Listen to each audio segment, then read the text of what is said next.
I just pressed the Let's Go Live button, and so that means we've got to wait for the stream to fire up all across the fruited plain of the internets.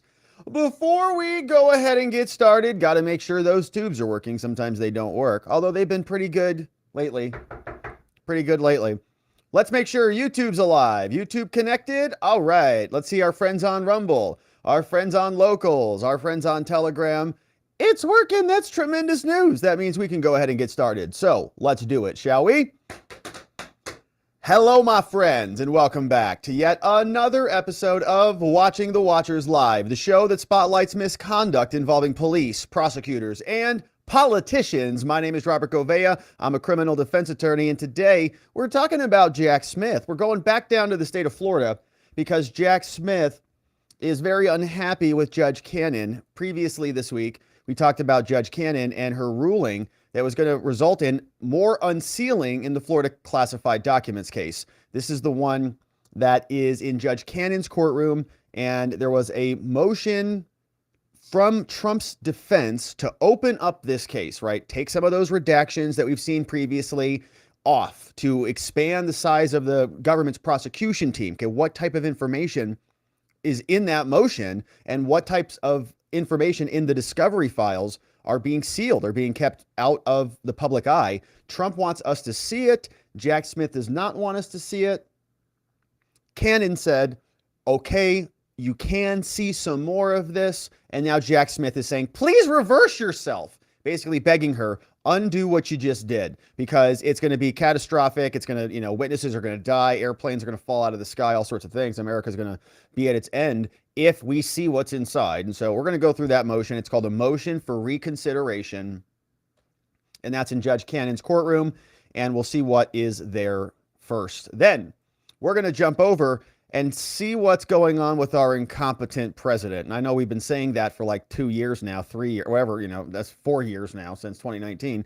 But yeah, it's been confirmed by Robert Hur, the special counsel. And we're going to go through this report. It is large, like over 300 pages. And so we're going to hit some of the highlights and see just how bad Joe Biden is and really how bad these double standards are, which is what I'm more upset about, that he is in willful possession, willful disclosure of classified documents, and no charges for him because he's elderly and he's a confused old man.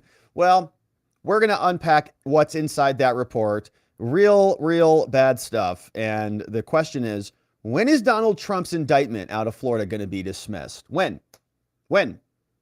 We're waiting because Hillary Clinton did not get charged. Joe Biden did not get charged. And neither one of them were president.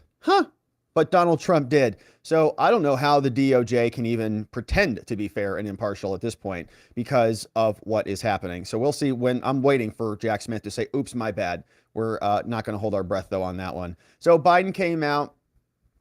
You probably heard his speech. We're not going to play the full thing again. It was bad, though. If you were like, hey, honey, what do you want to do? It's Friday night. What do you want to watch? I want to watch like a disaster movie. Like, things are exploding. People are jumping out of buildings. Godzilla, what's the biggest disaster you've seen recently? And you can tell your spouse, you can say, Joe Biden's press conference. Let's put that on. You're not going to wait until you see this one. It's crazy. It's like, it's wild. And he went out, he's lecturing everybody. He blamed his staff, his loser staff. He called the press, you guys are idiots. You don't even know what you're talking about. America, a bunch of dum-dums.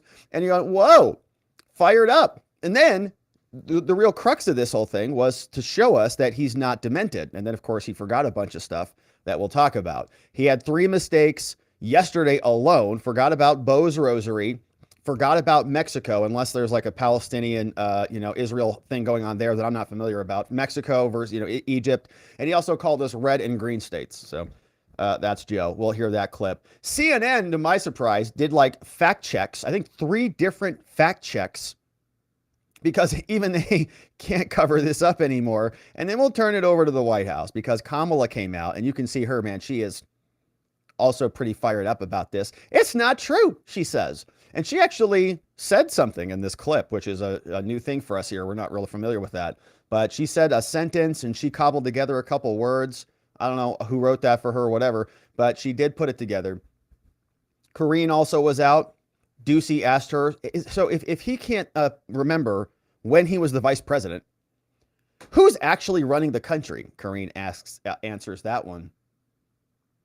And see what is there. And then they trotted out this guy, Ian Sams.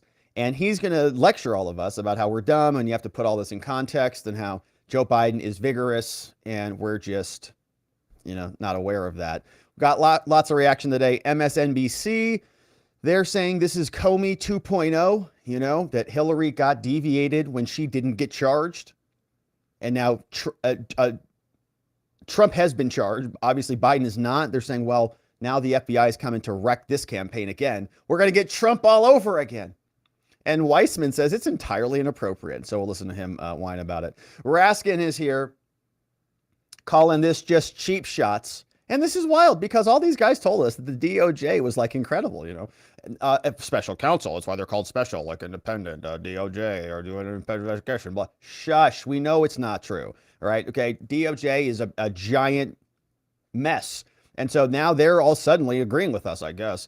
DOJ, they call it cheap shots. And Dan Goldman says Joe Biden is smarter than everyone he knows. And I think he's probably right. I think he's right about that. I think it's probably true. Because he probably doesn't hang out with smart people, because why would smart people want to hang out with him? So we've got 2 segments today, my friends. And we're excited that you are here and with us. We had a busy week. I got to tell you, it was a pretty good week, especially for Trump.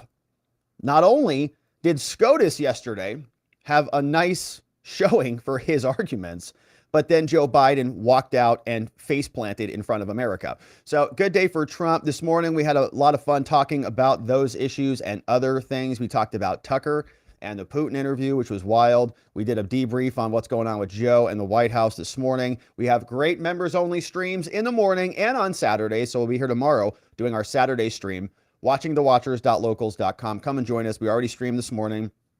We have an awesome community and we'd love to see you there at watchingthewatchers.locals.com. If you want to get any of the PDFs that we talk about here on the show, Robert Gouveia, link is in the description below. You can go there on the report section. That's where you'll find all the summaries and all the segments of the show. We'll have the PDFs included in there, so you can download those and archive those for your future interests. And then lastly, WatcherLodge.com. We have some fun stuff cooking at WatcherLodge.com. We just did our Survival Squad training. Okay, so that's still up, still available. It's still publicly accessible. It's not going to be up there much longer, but you can go and sign up for it so you don't lose access to it. It's free, and it is our Building Your Survival Squad workshop. We actually share a template with you so you can download it, start putting together your EMP, your emergency master plan for you, your family, get your survival squad built out in case something goes down. It's all there. It's all free. So go check it out, watcherlodge.com. And then this weekend, we got some fun stuff cooking at Watcher Lodge. I just had a great meeting today with someone who's going to come and speak to the lodge about food sovereignty. And it's going to be great, man. We had a great talk today. We got a lot of plans. So that's coming up. We've got unboxing tomorrow. We're unboxing the SDS 200 scanner. It's right here. We can't wait to go and unpack that. That's tomorrow. We've got over 100 people who are already registered for that one. So go and add that one to your calendar. And then the following week on Friday, this is going to be great. So my other good friend, Jason Campbell, who is a Zen wellness master, literally, like the dude knows everything about being Zenned out. It's great. And he's going to talk to us about political Zen wellness and about calming the mental turbidity, because we live in a very chaotic political world and we have to be long for the fight, right? We can't be succumbing to all of the political stressors that will literally wreck our bodies and our minds. And so he's going to help us understand how to clear that out. We're going to do some breathing. We're going to calm the mental turbidity of our minds. And so it's all free. We're going to do this one on Zoom. So come with your cameras on so you can participate at watcherlodge.com. Go sign up for it. And he's great. He's a musician. He's a black belt. He's great. All right. So watcherlodge.com. Come and check that out. All right. Now, without any and the links are in the descriptions below. And I'm very excited about all of our lodge activities. It's going to be fun. All right. Let's get to it, my friends. It's a beautiful Friday.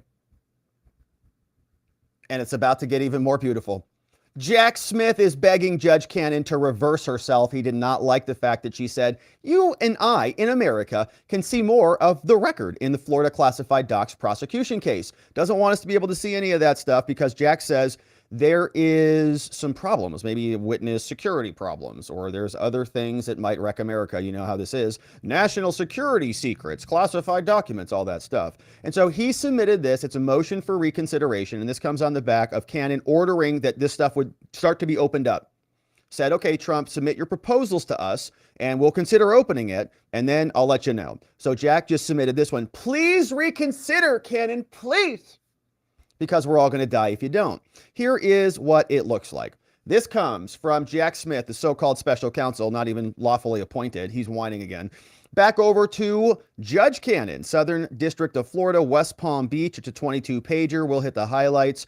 United States of America versus Trump and the co-defendants tells us, this is Jack Smith speaking, Your Honor, in two recent orders, the court, you, Cannon, you have denied the government's request to seal or to redact certain material. And that was provided to Trump and the defendants in their discovery pursuant to the protective order. And then attached either to the defendant's motion to compel or the government's responses here too. And that discovery material, says Jack, if it's publicly docketed in an unredacted form as you ordered, Judge, it would disclose the identities of numerous potential witnesses along with the substance of the statements they made to the FBI. It's like perfect. That's what we want to see. Thanks, Jack.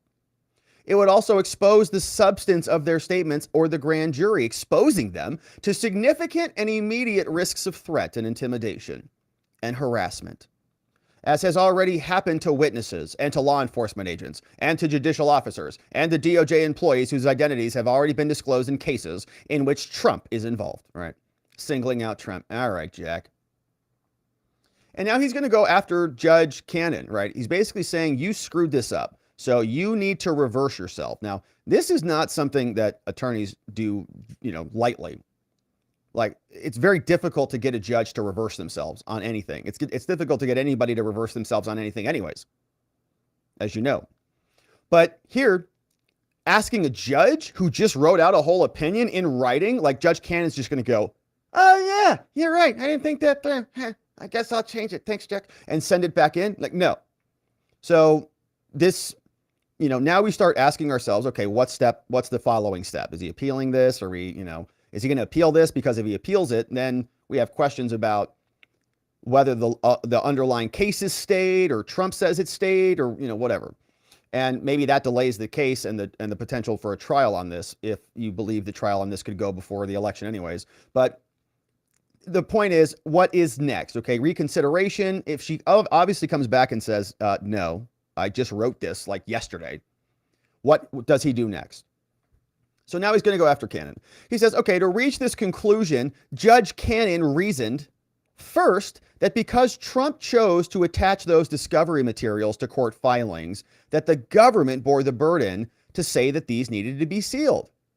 But the court then found that Jack Smith, remember Jack Smith and his justifications, Trump said, can I unseal? Jack said, no, no, no. And he explained, no, because he said, well, generic things like witness safety. Okay, what are you talking about? Like, can you give us some specifics on this? Cannon said, I don't want your broad generalizations. Give me some details. Grand jury secrecy or the integrity of the trial, right? Like this garbage crap they say, to save democracy, to protect the judicial process, to sanctify the integrity of the justice system. What are you talking about? Can you give us some specifics here? And don't tell me that you're just getting some complaints or some bad tweets on X or something. Relax. This is Trump. This is a national case. This is a national election that you chose to file this right in the middle of everything. All right. You waited multiple years to bring these claims. And now here we are. So now everything is just about witness safety. Justify it, right? Now, he says that the court says that Jack Smith failed to satisfy their heavy burden because it was so generic and bland. Like, okay, give us something. Now, Jack says this conclusion was wrong in two respects, Judge Cannon. This is why you're wrong, and this is why you should reverse yourself. Says first, here it comes. The 11th Circuit, your bosses, has held that the compelling interest standard applied by the court does not apply to documents filed in connection with motions to compel discovery. So you applied the wrong standard and you might get reversed on this. The government has readily satisfied that standard here. Okay, you held us to a higher standard, but we've already met our standard that we think is more appropriate. Now, because you, Judge Cannon, you applied the wrong legal standard, which, as explained below, the government did not discuss in its prior filing. They say reconsideration is warranted to correct your clear error, right? Which is, again, is another appellate standard. Clear error there, you're reversed. Now, second, in addition to ensuring that the correct legal standard is applied, reconsideration here is warranted. You better seal these documents, elsewise it's going to cause manifest injustice. So reverse yourself to prevent that. Now, this order, it requires the public identification of more than 24 people who participated in the investigation. And recall that part of Trump's efforts in this case were to properly define the scope of the prosecution's team. Jack Smith says it's just me and like my bros, like they're sleeping on my bunk bed over here, and we go to Subway sandwiches to get footlongs.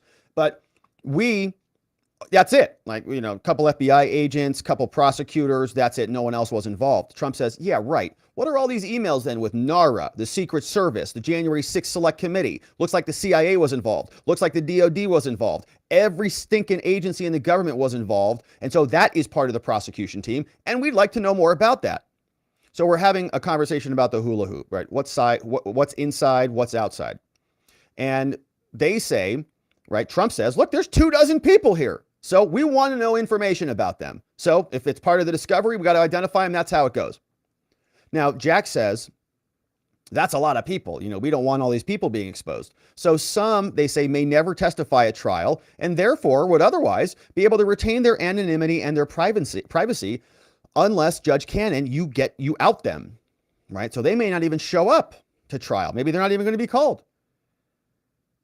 Now, others are expected to provide important trial testimony. And if they're going to come in, like, in other words, if you know who these people are, that's the big question. Who are these people? 24 people? Why would they get all sorts of threats? Who are they? Will likely be subject to threats, to intimidation, and to harassment if their identities are revealed. Oh, who could they be? I wonder. No wonder he's so freaked out. Now, a likelihood that is concrete and palpable in this case, as the record reveals, and as other judges have recognized. Now, he didn't give us a lot of this specificity in the prior, filings, and Judge Cannon called that out. Said, I don't want to hear about your witness, concerns. Like, relax. Give me some more details. At least now we know it's 24 people. That's the problem. Is he doesn't want to reveal to us, Trump's people know what a lot of this is, or they know where the gaps are, so they can see, all right, it's like a puzzle, and it's going to be the Eiffel Tower, and you're missing some pieces of it, but you go, that's definitely the Eiffel Tower. You're like, the puzzle's not done, but that's the Eiffel Tower. I know what I'm looking at right here. And so I just got to go find those pieces, and that's what they're doing. So the First Amendment does not require the disclosure of these witnesses' identities.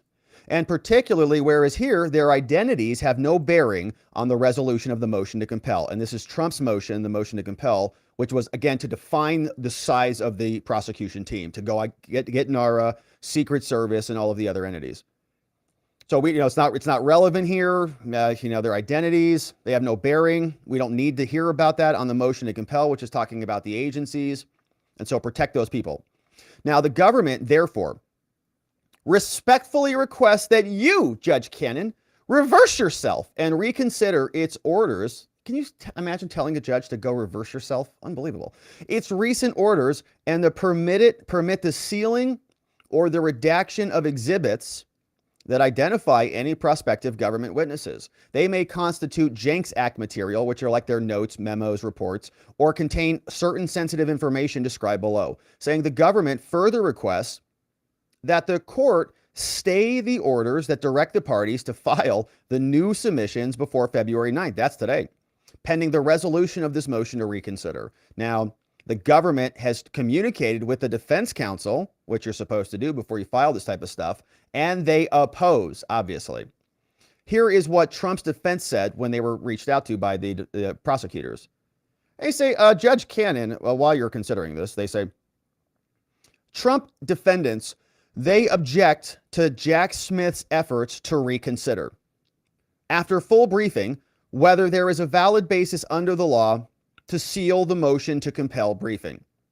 Trump reserves the right to respond to any new authority cited by their office within a reasonable period of time, and we do not oppose an extension of time to submit proposed unredacted submissions to permit the court to consider the expected motion for reconsideration. So Trump says, we're objecting, we're kind of anchoring it in there.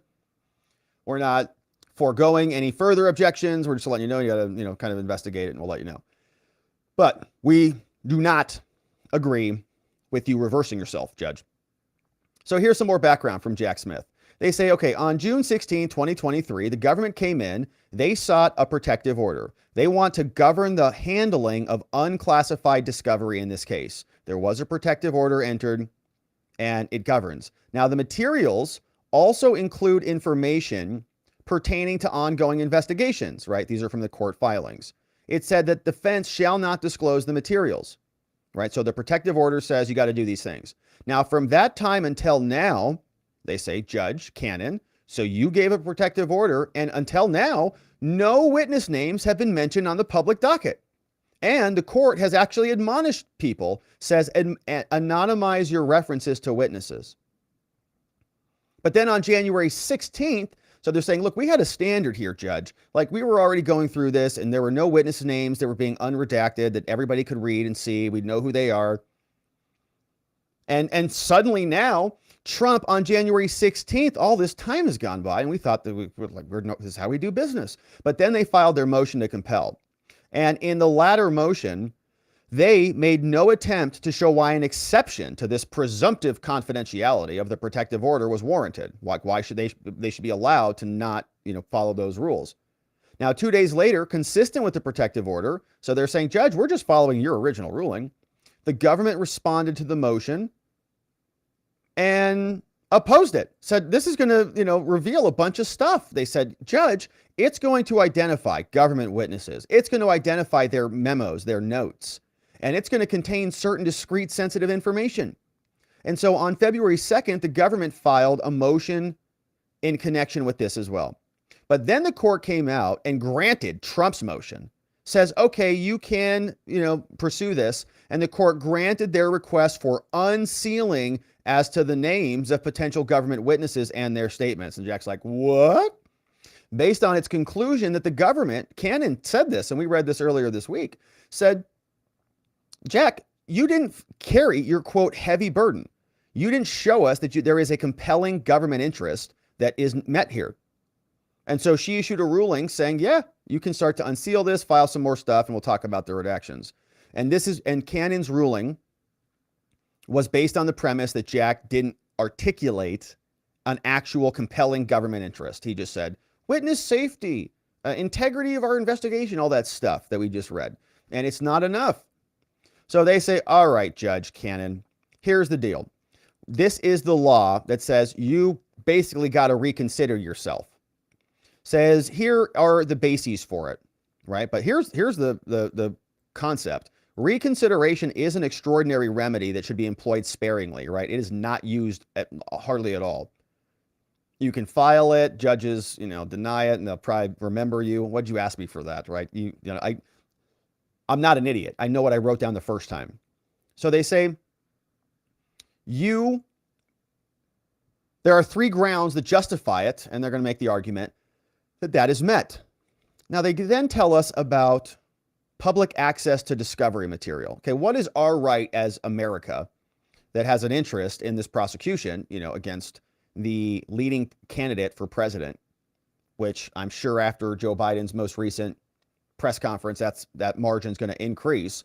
But they say, look, both First Amendment and the common law, they grant the press and the public a qualified right of access to criminal trial proceedings and to judicial records. But that is not absolute. The right to access discovery materials is not a part of the First Amendment, is what they say. The First Amendment right of access is only when the tests of experience and logic have been met. So they're going to say when you get it, right? In other words, your First Amendment right of access is limited by discovery rules, right? In other words, you don't get everything that the government has in their file. You're not the criminal defendant, and there are some protections and limitations under the First Amendment, saying so long as a court has found good cause to issue the protective order, the constitutional right of access is satisfied, right? So a court has found you don't get access to that, that's enough. And judge, you found that. So the common law right of access is also inapplicable. So don't come through this back door and say you can get access through common law, right? You know, your protective order supersedes that. In sum, they say, the discovery materials, including materials attached to the discovery motion, do not fall within the scope of the First Amendment. And so the press can't get it, Trump can't get it, America people don't get it. It does not fall within the scope of the First Amendment. And so, you know, the ultra-transparent prosecutors here are silencing that under the first, they say it doesn't apply. So they say, Judge, reconsideration right now, reversing yourself, is warranted. You got to correct your clear error. As explained below, you, Judge Cannon, you put the wrong legal standard in. And what you've done is you're going to expose witnesses and others to intolerable and needless risks. Now, before addressing those issues, we're going to address the procedural objections. Now, although the government is cognizant of the fact that motions for reconsideration should not be used to present new evidence or argument, reconsideration is appropriate here for the following reasons. They say, Trump, they were not legally entitled to a list of the government's witnesses.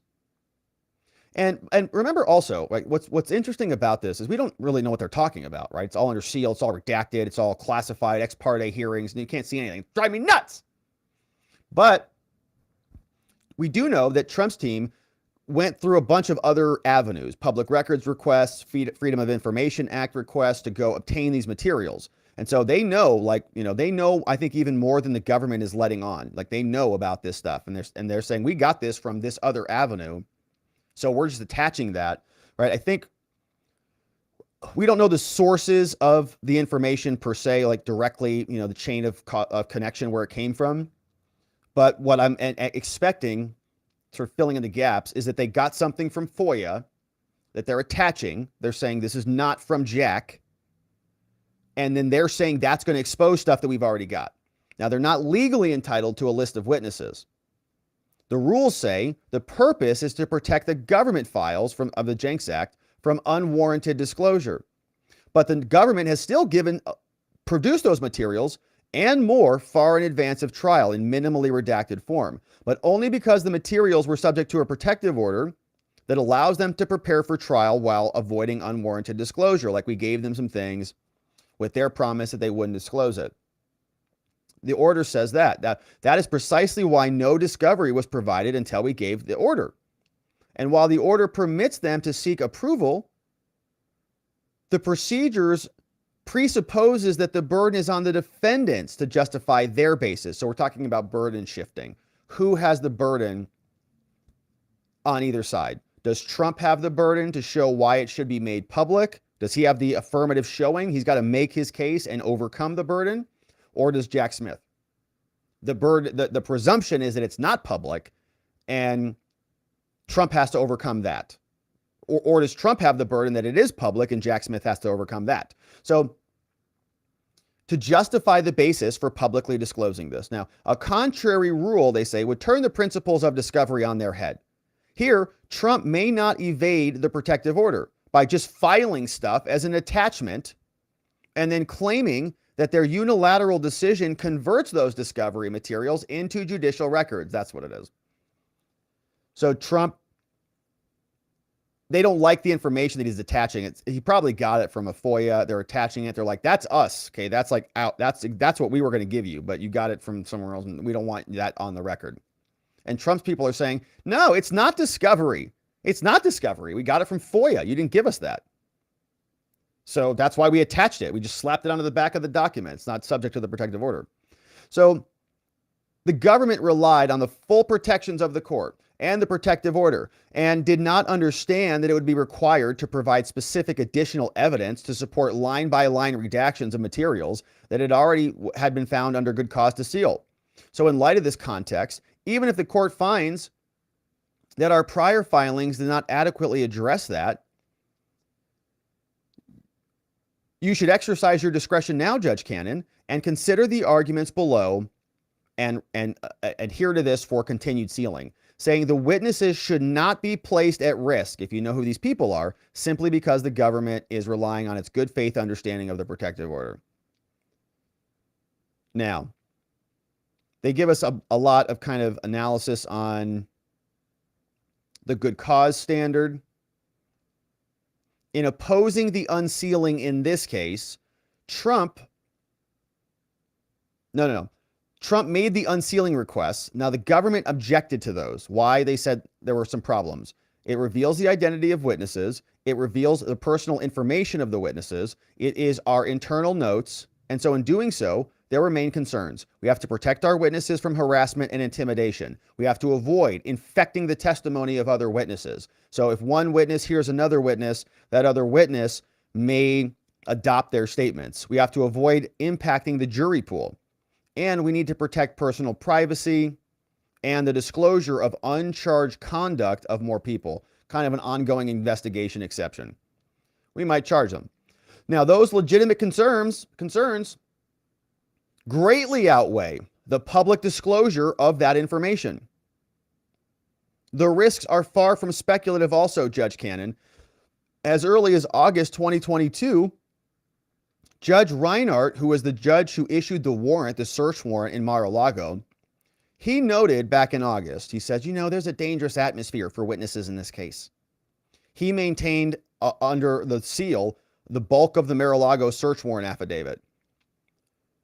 He said that FBI agents who were involved in the investigation were threatened and harassed. I'm sure they were. Well, they're the FBI. Maybe they should go investigate them and arrest them and charge them with crimes like what is within their power.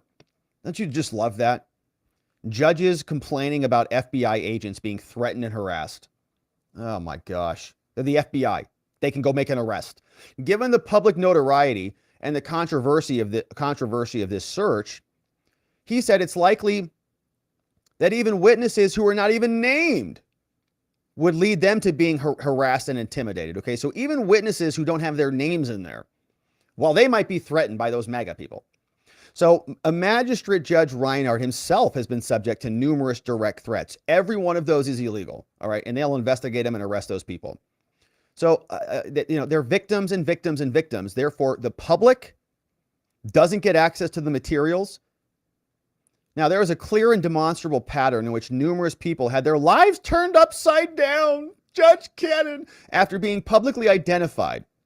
The presiding district judge in the election case received a racist death threat. Oh, no. And the special counsel and his staff have been subject to threats and harassment. Again, all illegal, and I don't condone any of it, right? And it's wrong, and nobody should make threats or harass people or make racist death threats. That is a wrong, bad thing to do. And it's already illegal. So you can just go and arrest those people, right? And the law already says that. You don't need an additional remedy. The law provides a remedy. Go charge them with the crime. That's what the law's there for. You don't get to then use that as justification to then, not allow America to see one of the most important trials of all time in the middle of an election season when you chose to bring the case against the leading political opponent of your party currently today. You get to say, well, there's bad things happening because you brought the case, so you get to cause the prosecution and then say that your prosecution created a response that justifies the silencing of the prosecution? Very convenient. The chambers of the justice presiding over the civil fraud case, oh yeah, this is Areola Angeron, okay, and his GF, his Greenfield.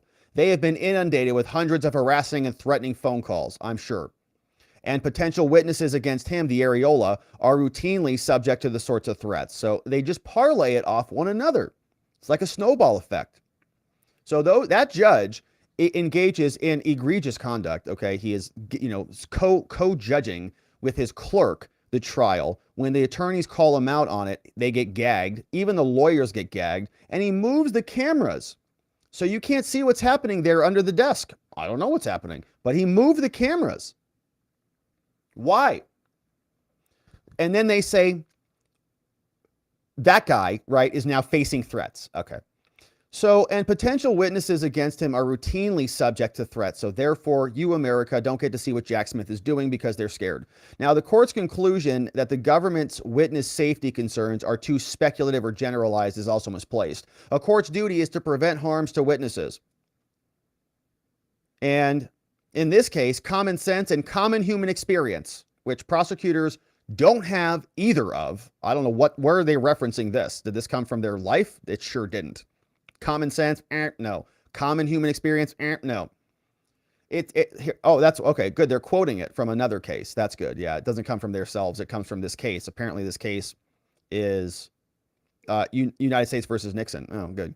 So Supreme Court said it, not prosecutors. So in this case, common sense and common human experience, quote, teach that hostile messages regarding evidentiary cooperation that are publicly relayed to high-profile witnesses have a high significance, a likelihood of deterring, chilling, or altering the involvement of other witnesses.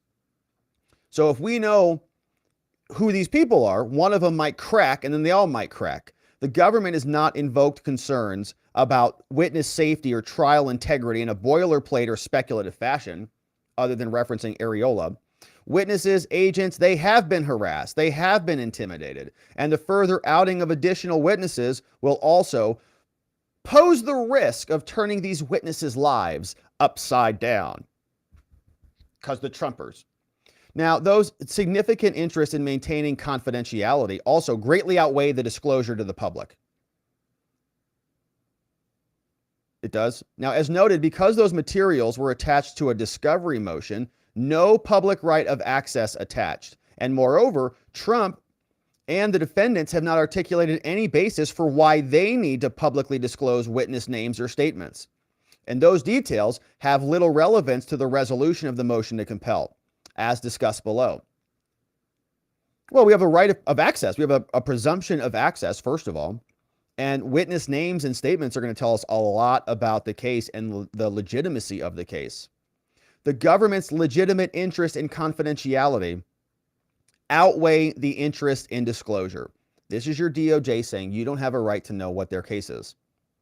Now, a recent decision in the middle of an election, right, against an electoral candidate, a recent decision in another district illustrates this point, and we'll fast forward through that. But they say, Judge Cannon, you better fix this. This is we're going to appeal your butt threat.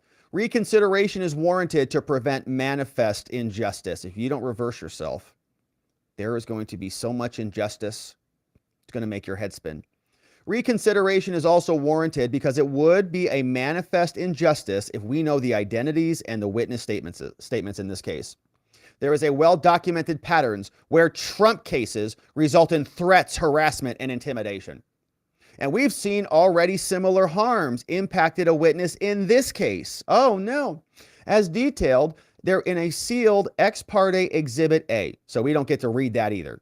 I'm sure it's a very racist statement. Why are you such a racist? Whatever. And they are likely to befall many more if the court reveals their identities. The court should not ignore this reality. People are going to face harm. And Trump hasn't justified why this should be exposed. So the government's redaction requests were narrow. They were well justified. Of the 70 exhibits that they attached in their motion, we sought relief for only 28.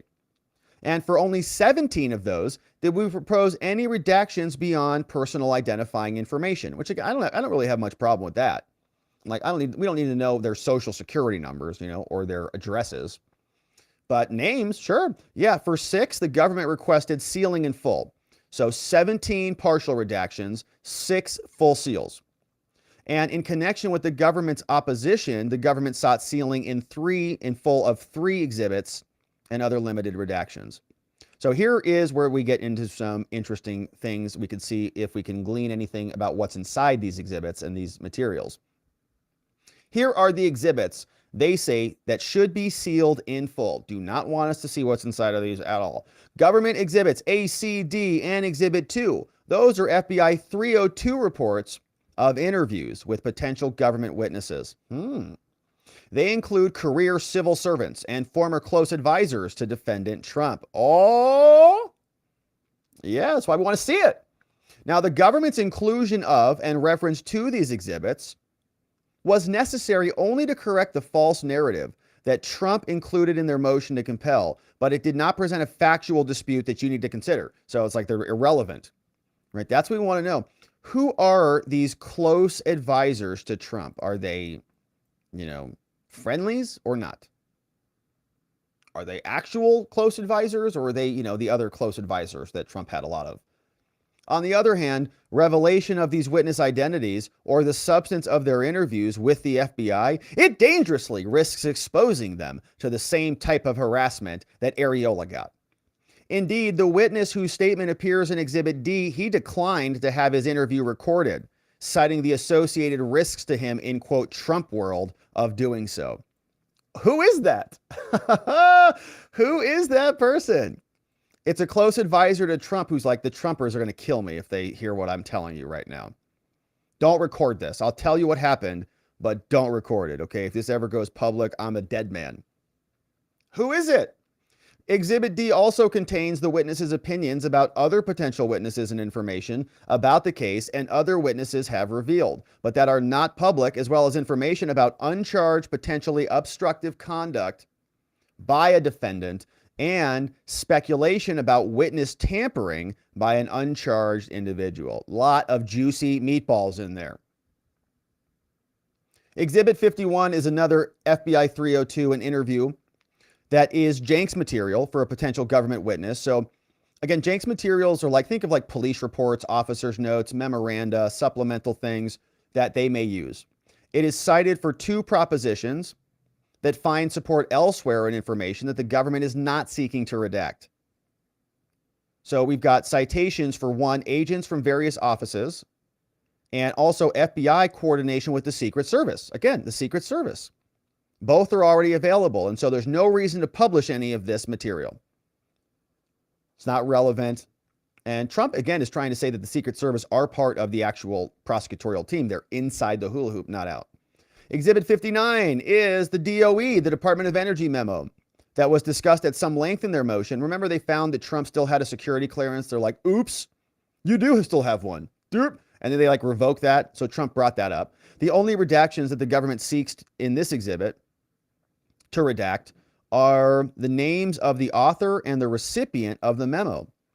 The individuals' names are irrelevant to the court's association. We got the memo, we got the author and the memo. You don't need to know who wrote it. Another one is FBI 302. This is an interview of a potential government witness who worked for the White House Communications Agency. Who is this? The witness provided extensive non-public details regarding enabling the sitting president to have secure communications and to review classified docs. Trump cites the exhibit in support of their generalized discovery request for evidence related to secure facilities at Trump's residences. But none of this sensitive information is necessary to resolve this dispute, so keep his name under seal. Now, some of these I think are important and some of these are not important, right? They're establishing a standard here. They're saying, well, here's Exhibit 61, truthfully, maybe they don't care if it's sealed or not, but they're really, really interested in Exhibit 59 or Exhibit 51. Probably more likely that. Exhibit 51, right? But they cover the other ones in there. Okay. We'll fight over Exhibit 61, but if we got to let that one go, we'll let it go. Exhibit 67 and 68. These are transcripts of interviews of potential government witnesses that collectively reveal the details of their interactions and their relationships with certain defendants. And so that's Trump or Walt or Carlos. Another big one. They're probably going to fight on that one. To describe the process of finding attorneys, both of whom were identified, and they are potential government witnesses. Trump cites this for the proposition that the government questioned a witness about Stanley Woodward's representation, but this doesn't advance any of their claims. Exhibit 69 is a 4-page excerpt of a transcript from a grand jury testimony of a witness before the grand jury. The excerpt also relates to the search warrant that was executed at Mar-a-Lago and also includes non-public details about the layout of the private residence, like the location of Trump's son's bedroom. which they probably raided after Melania's underwear. The defendants cite the exhibit to support their request for discovery, and they say Trump doesn't need it. So here are some things that should be redacted. Okay, so I think these were what, sealed? Backing up. Yeah, sealed in full, right? Don't see anything about any of that. Then there are redactions.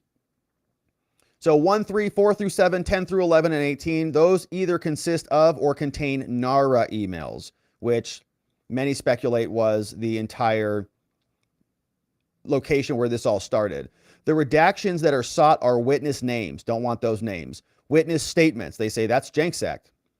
Also contains information about the uncharged conduct, including about a person unconnected to this case who hasn't been charged. Why not?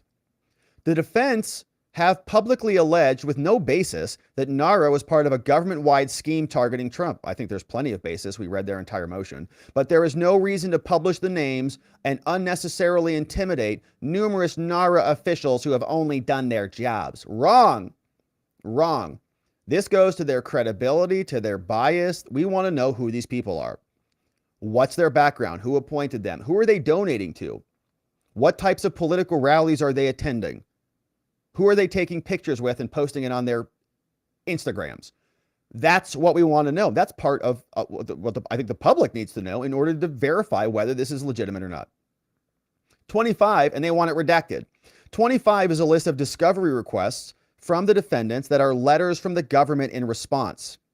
Now, the redactions are also detailed in the appendix. These materials are relevant, that they're relevant, does not make them appropriate to unseal, so we can't even read their letters. So Trump sends a letter. Hey, I want all this material. I want this and this and this and this and this. They say, no, I'll give you this, but none of that. Trump wants to make that unsealed. So we can't even read the government's response. Are you nuts?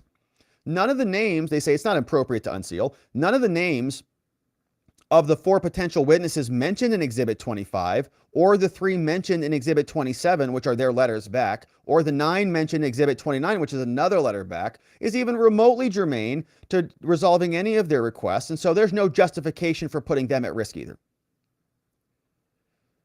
33 is an internal FBI email that details a witness interview and provides the names of other potential witnesses. The government wants to redact their names and their emails. The defendants cite to another exhibit that has nothing to do with their names.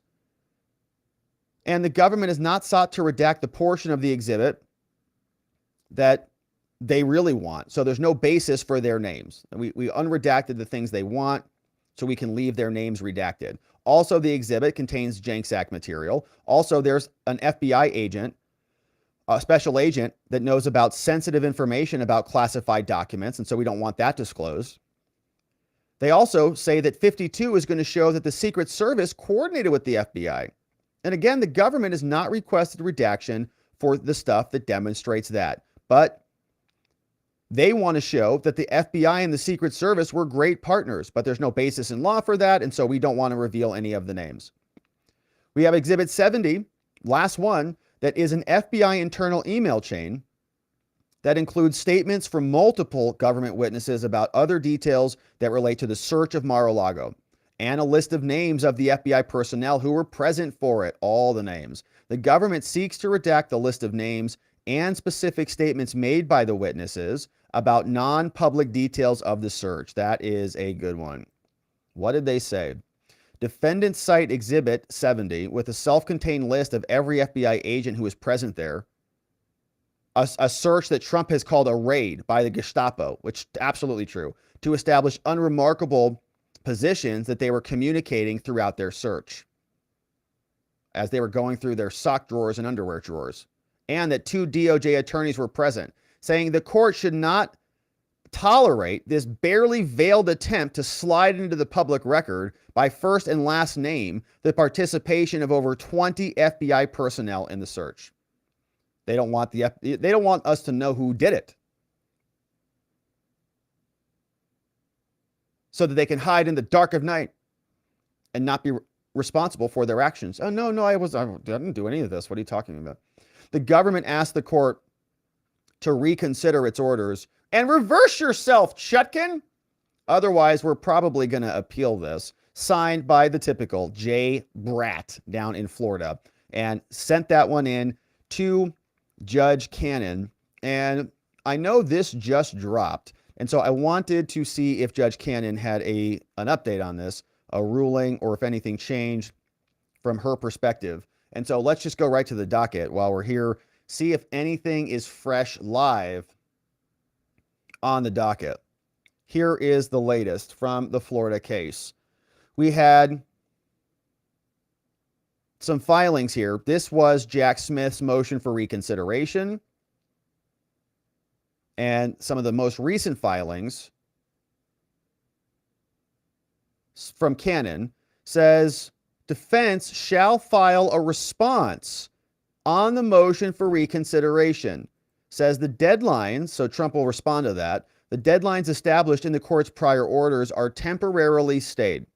Okay, so everything we read through earlier, she says, okay, we're going to hold off on that. Please respond.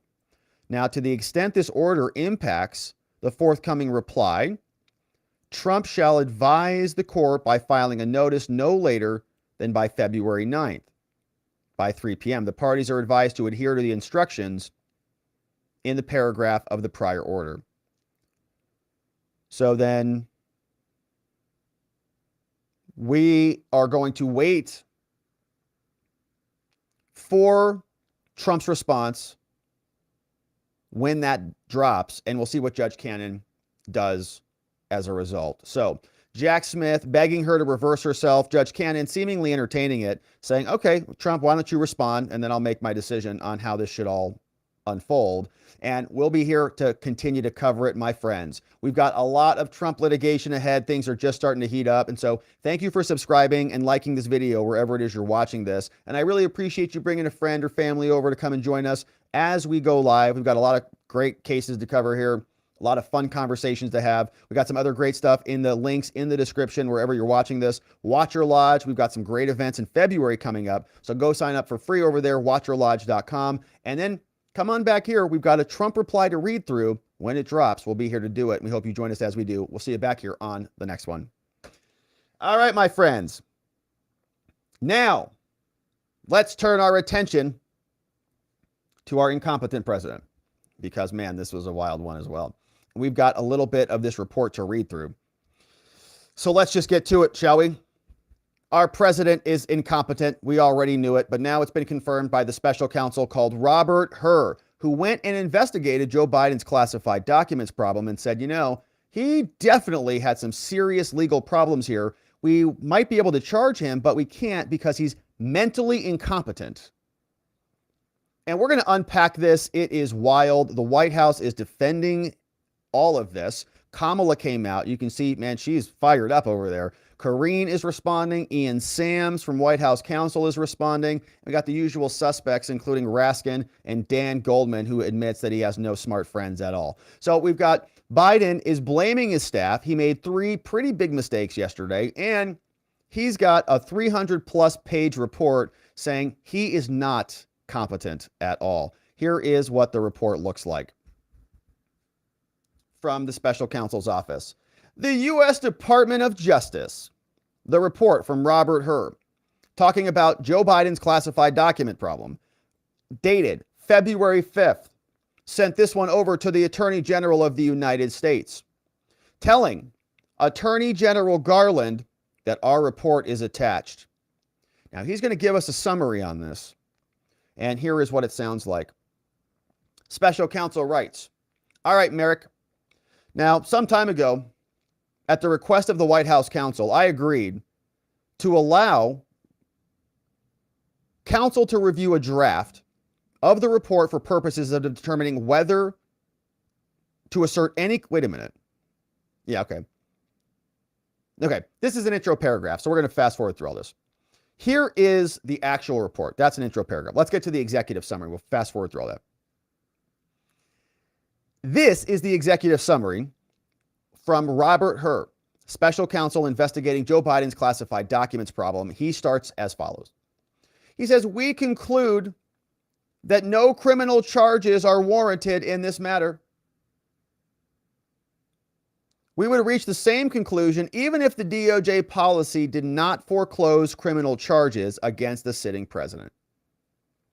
So, wow, that's strange. because Donald Trump has been prosecuted for his classified documents problem. They say our investigation uncovered evidence that President Biden willfully retained and disclosed classified materials after his vice presidency when he was a private citizen. Wow.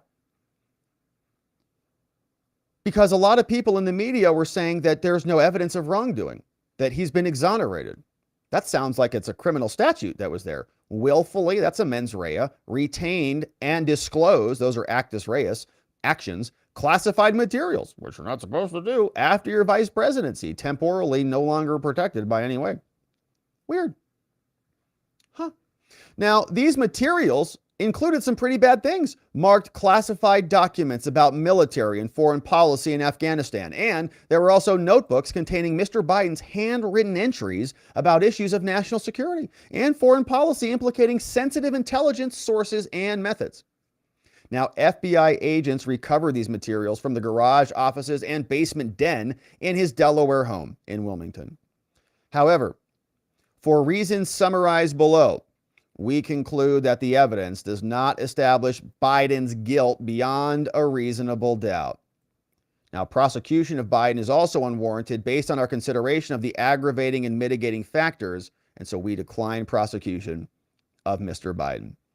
Interesting. Now, we talked about this morning at watchingthewatchers.locals.com on our early stream, and we were asking about standards and equal standards and about people being above the law or below the law and how some people have prosecutions against them declined, like Hillary Clinton did when she smashed cell phones, or her team did, with hammers when they deleted materials that were the subject of an investigation. Some people might call that obstruction or another criminal charge. And no charges for her. She used bleach bit, like with a cloth, to get it all deleted. Joe Biden, same concept. And guess what? Neither one of them were president. So it's very strange. Now, you might agree with this. You might say, you know what? Actually, yeah, Joe Biden does have dementia, and like he probably shouldn't be prosecuted for anything. Probably shouldn't leave him alone at home for too long. You know, you might like try to cook something or turn on the stove. So you don't want that to happen. So you might say, yeah, I mean, look, let's be real. If you just looked at him like a human, if you're just like, you just pull Joe Biden off the street and you're like, Rob, this guy stole a candy bar out of the, he took it out and he didn't need to, and he just stole it. He had no lawful possession of that candy bar, and here he is at home eating it. What should we do with him, Judge Rob? I'd say, this guy, he's demented. What do you want to do about it? I don't know. I don't know. Just tell his wife to not let him out of the house again, you know? Just let him go. All right, whatever. Okay, like that's, I'm fine living in that country, you know, in that society. Unfortunately, that demented old man happens to be the president for some reason. Thank you, left Democrats. So that changes the equation a little bit, because we're not talking about candy bars. We're talking about classified documents, and we're talking about another system where his opponents who did the same thing or less than that are prosecuted. So it's not exactly, you know, even Stevens on that one. And by the way, again, Joe Biden was never president, so he never had lawful entitlement under the opinion clause like Trump did.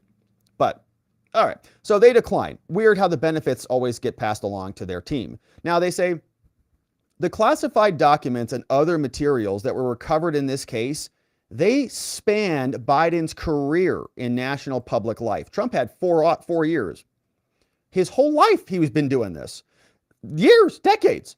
Now, during that career, Biden has long seen himself as a historic figure because he's deluded. Now, elected to the Senate at age 29, he considered running for president as early as 1980, then did it again in 1988, 2008, and 2020. He believed his record during the decades in the Senate made him worthy of the presidency.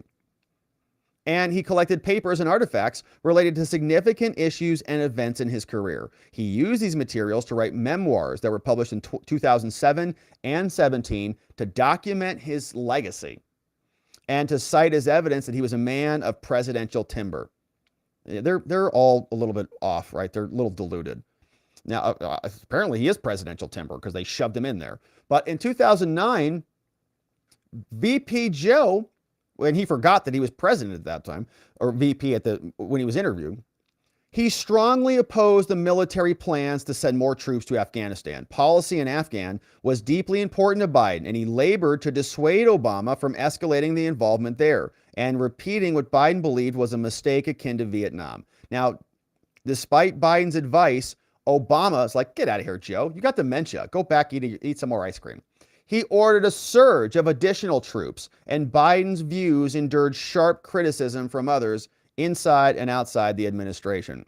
But he always believed history would prove him right. He retained materials, documenting his opposition to the troop surge, including a classified, handwritten memo he sent to Obama in 2009 Thanksgiving, and related marked classified documents. FBI agents recovered those materials from Biden's garage and his home in December 22 and Jan 2023.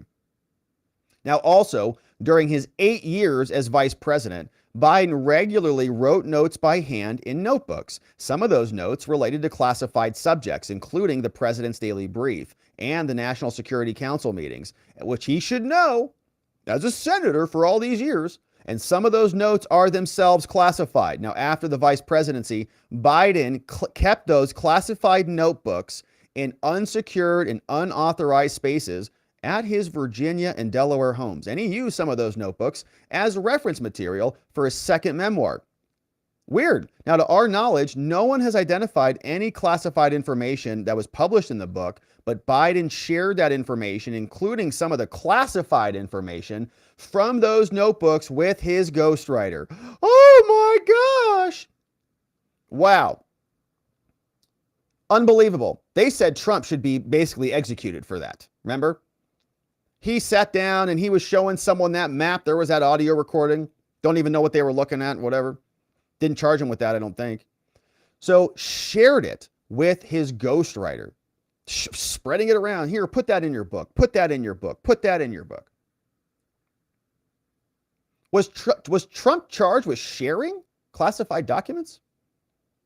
FBI agents recovered the notebooks from the office and basement den in Mr. Biden's Delaware home in 2023. Here are some of the documents. They were marked classified. They were about Afghanistan. Remember when we heard that? Our national security secrets, Iranian attack plans, Trump. Remember that? Classified documents about Afghanistan. We're not in a war with Iran, as far as I know. Those were just battle plans. We're in an active war at the time about Afghanistan. We had troops there until Joe Biden pulled them out and they fell out of airplanes. So these documents from fall 2009 have classification markings at the top. Oh my gosh. He should have known. They were found in a box in Mr. Biden's Delaware garage that contained other materials of great personal significance to him. And he appears to have personally used and accessed, rummaging through boxes. Now, the marked classified documents were found alongside of drafts that were written of the handwritten 2009 Thanksgiving memo to Biden, from Biden to Obama in his last-ditch effort to prevent him from sending more troops. These materials were proof of the stand Mr. Biden took in what he regarded as one of the most important decisions of his vice presidency. Mr. Biden wrote in his memoirs, with the help of a ghostwriter, in a recorded conversation with his ghostwriter in February 2017, about a month after he left office, Mr. Biden said, while referencing his Thanksgiving memo to Obama, that he had, quote, just found all the classified stuff downstairs. Wow. That's willful. He knew. Oh, all my classified stuff is downstairs. And it's recorded. It didn't say it was declassified stuff. Didn't say those were presidential records stuff. And at the time, he was renting a home in Virginia. Did his landlord have classification privileges? Where he met his ghostwriter to work on his second memoir. Downstairs from where they met was Mr. Biden's office, where he stored his papers. He moved out of the Virginia home in 2019, consolidated his belongings in Delaware, and FBI agents later found marked classified documents about the Afghanistan troop surge in his garage. He moved them. He moved them from house to house. He knew they were classified and moved them from one location to another. So, which is, they say Trump did that. Trump moved them down the hall, moved them from the White House to Mar-a-Lago. Oh my gosh. Evidence supports the inference that when Mr. Biden said in 2017 that he had, quote, just found all the classified stuff downstairs in Virginia, he was referring to the same marked classified documents about Afghanistan that the FBI agents found in 2022 in Delaware, in his garage. They say, nevertheless, okay, all of this is facts, they say they've discovered, but nevertheless, we don't believe this evidence is sufficient. Why not? Willfulness, moving the boxes around, tons of elements there. In fact, more than Trump. Trump has some defenses. The Presidential Records Act, although that applies to the VP too, declassification powers, all those things. But we find that this evidence, we do not believe it is sufficient. Why? Because jurors would find reasonable doubt for one or more several reasons. Both when he served as the vice president and when the Afghanistan documents were found in Biden's garage in 2022, his possession of them in his Delaware home was not a basis for prosecution because as vice president and president, he had authority to keep classified documents in his home. But they were found in 2022. Okay, so he was the president, right? So the best case for charges would rely on Biden's possession of the Afghan documents in his Virginia home in February 2017, right? So they're saying basically, when he was VP, that was okay.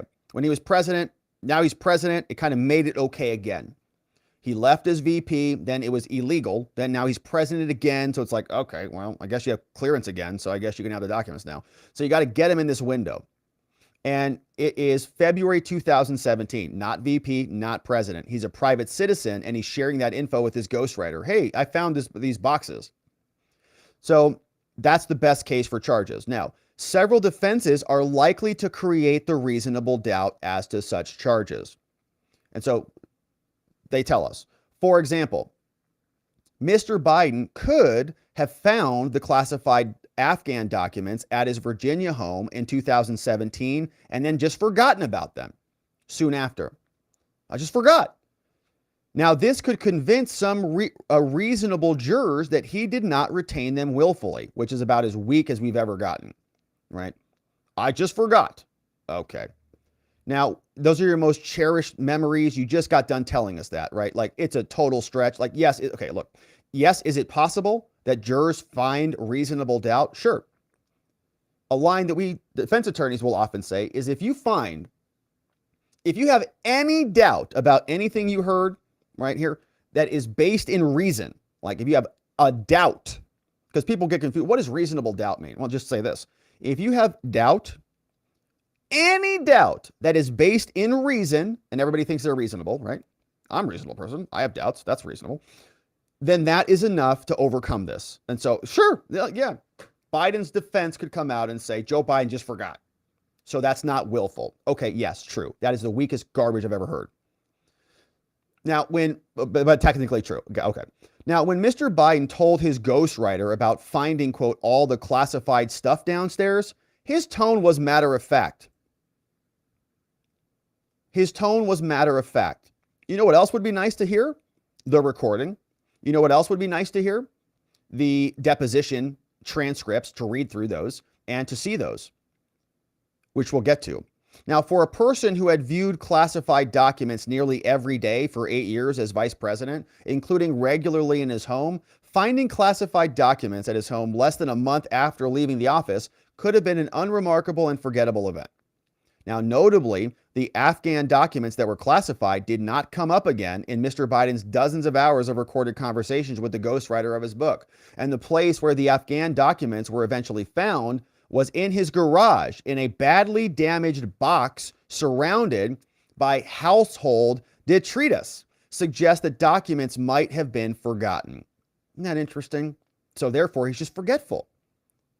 And these are defenses. These aren't like holes in the elements.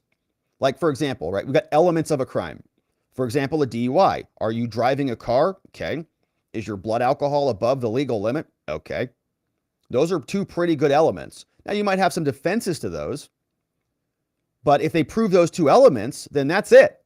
Now, if they can't prove one of those elements, like if your blood alcohol is not over the limit, but you're driving the car, they're 0 for 1 or 1 of 2. They don't win. So it's the same concept, right? If they're missing elements, then they can't prove the charges. That's not what's happening here. They got all the elements: willful retention, shared it, got it, possession, all things. Now they're just talking about, well, some jurors might maybe think differently about it, and so we can't bring it. Now, which is like, did Jack Smith have this conversation? No. Did they give Trump the benefits of the doubt in any of these? No. In addition, Mr. Biden's memory, here we go, was significantly limited, both during his recorded interviews with the ghostwriter in 2017, he was gone years ago, and in his interview with our office in 2023. Dude was gone. And they knew that. And maybe that's why they didn't put him up as president, because they're like, this dude is on the way out. Hillary, sure, step in. And his cooperation with our investigation, including by reporting to the government that the Afghanistan documents were in his Delaware garage, will likely convince some jurors that he made an innocent mistake rather than acting willfully. That is, with intent to break the law, because that's what the statute requires. Now, they say another viable defense is that Mr. Biden might not have retained the classified documents in his Virginia home at all. They could have been stored by mistake and without his knowledge at his Delaware home since the time he was vice president, as were other classified documents recovered during our investigation. And that could rebut the charges that he willfully retained them because he had other documents that he didn't know about. So it sounds like he knew about the ones in Virginia, but it sounds like he didn't know about the other ones, maybe. And so maybe they think he also didn't know about them like the other half. Now, here's where we hear about Biden. Now, given Mr. Biden's limited precision and recall during his interviews with his ghostwriter and with our office, jurors may hesitate to place too much evidentiary weight on a single 8-word utterance to his ghostwriter about finding classified documents in Virginia in the absence of other more direct evidence. We searched for such additional evidence and found it wanting. In particular, no witnesses, no photos, no email, no text messages, or no any other evidence conclusively places the Afghan documents at their Virginia home in 2017. So we think it's there, but we can't corroborate it with other stuff. So in addition to this shortage of evidence, there are other innocent explanations for the documents that we cannot refute. When Biden told his ghostwriter that he, quote, just found all the classified stuff downstairs, he could have been referring to something other than the Afghan documents, and our report discusses those possibilities in detail. We have also considered that at trial, Biden, here's the big line that's catching all of the headlines. At trial, Mr. Biden would likely present himself to a jury, as he did during our interview of him, as a sympathetic, well-meaning elderly man with a poor memory. Based on our direct interactions with and observations of him, he is someone for whom many jurors will want to identify reasonable doubt. It would be difficult to convince a jury that they should convict him, by then a former president well into his 80s, of a serious felony that requires a mental state of willfulness. We conclude that the evidence is not sufficient to convict, and we decline to recommend the prosecution of him for his willful retention of the classified Afghanistan documents. Now, that line is catching a lot of eyeballs, rightfully so. He has poor memory, can't remember anything. And I would love to know what the rest of that transcript says. What does the transcript say? And what does the video say? Did you video record that? Because the White House is saying, no, this is ridiculous. He's not like this at all. He's got a lot of vigor. So why can't we see the video then? Joe, release it. So FBI agents recovered from unlocked drawers in the office and the basement a set of notebooks that he used as VP. Evidence shows that he knew the notebooks had classified info. He wrote down obviously sensitive information that was discussed at the briefings. He met with Obama. He met in the Situation Room about matters of national security. And while reading his notebook entries aloud, he read his notebook entries aloud during the meetings with his ghostwriter. Biden sometimes skipped over presumptively classified materials and warned his ghostwriter that the entries might be classified, but at least 3 times Biden read from classified entries aloud to his ghostwriter, nearly verbatim. Verbatim.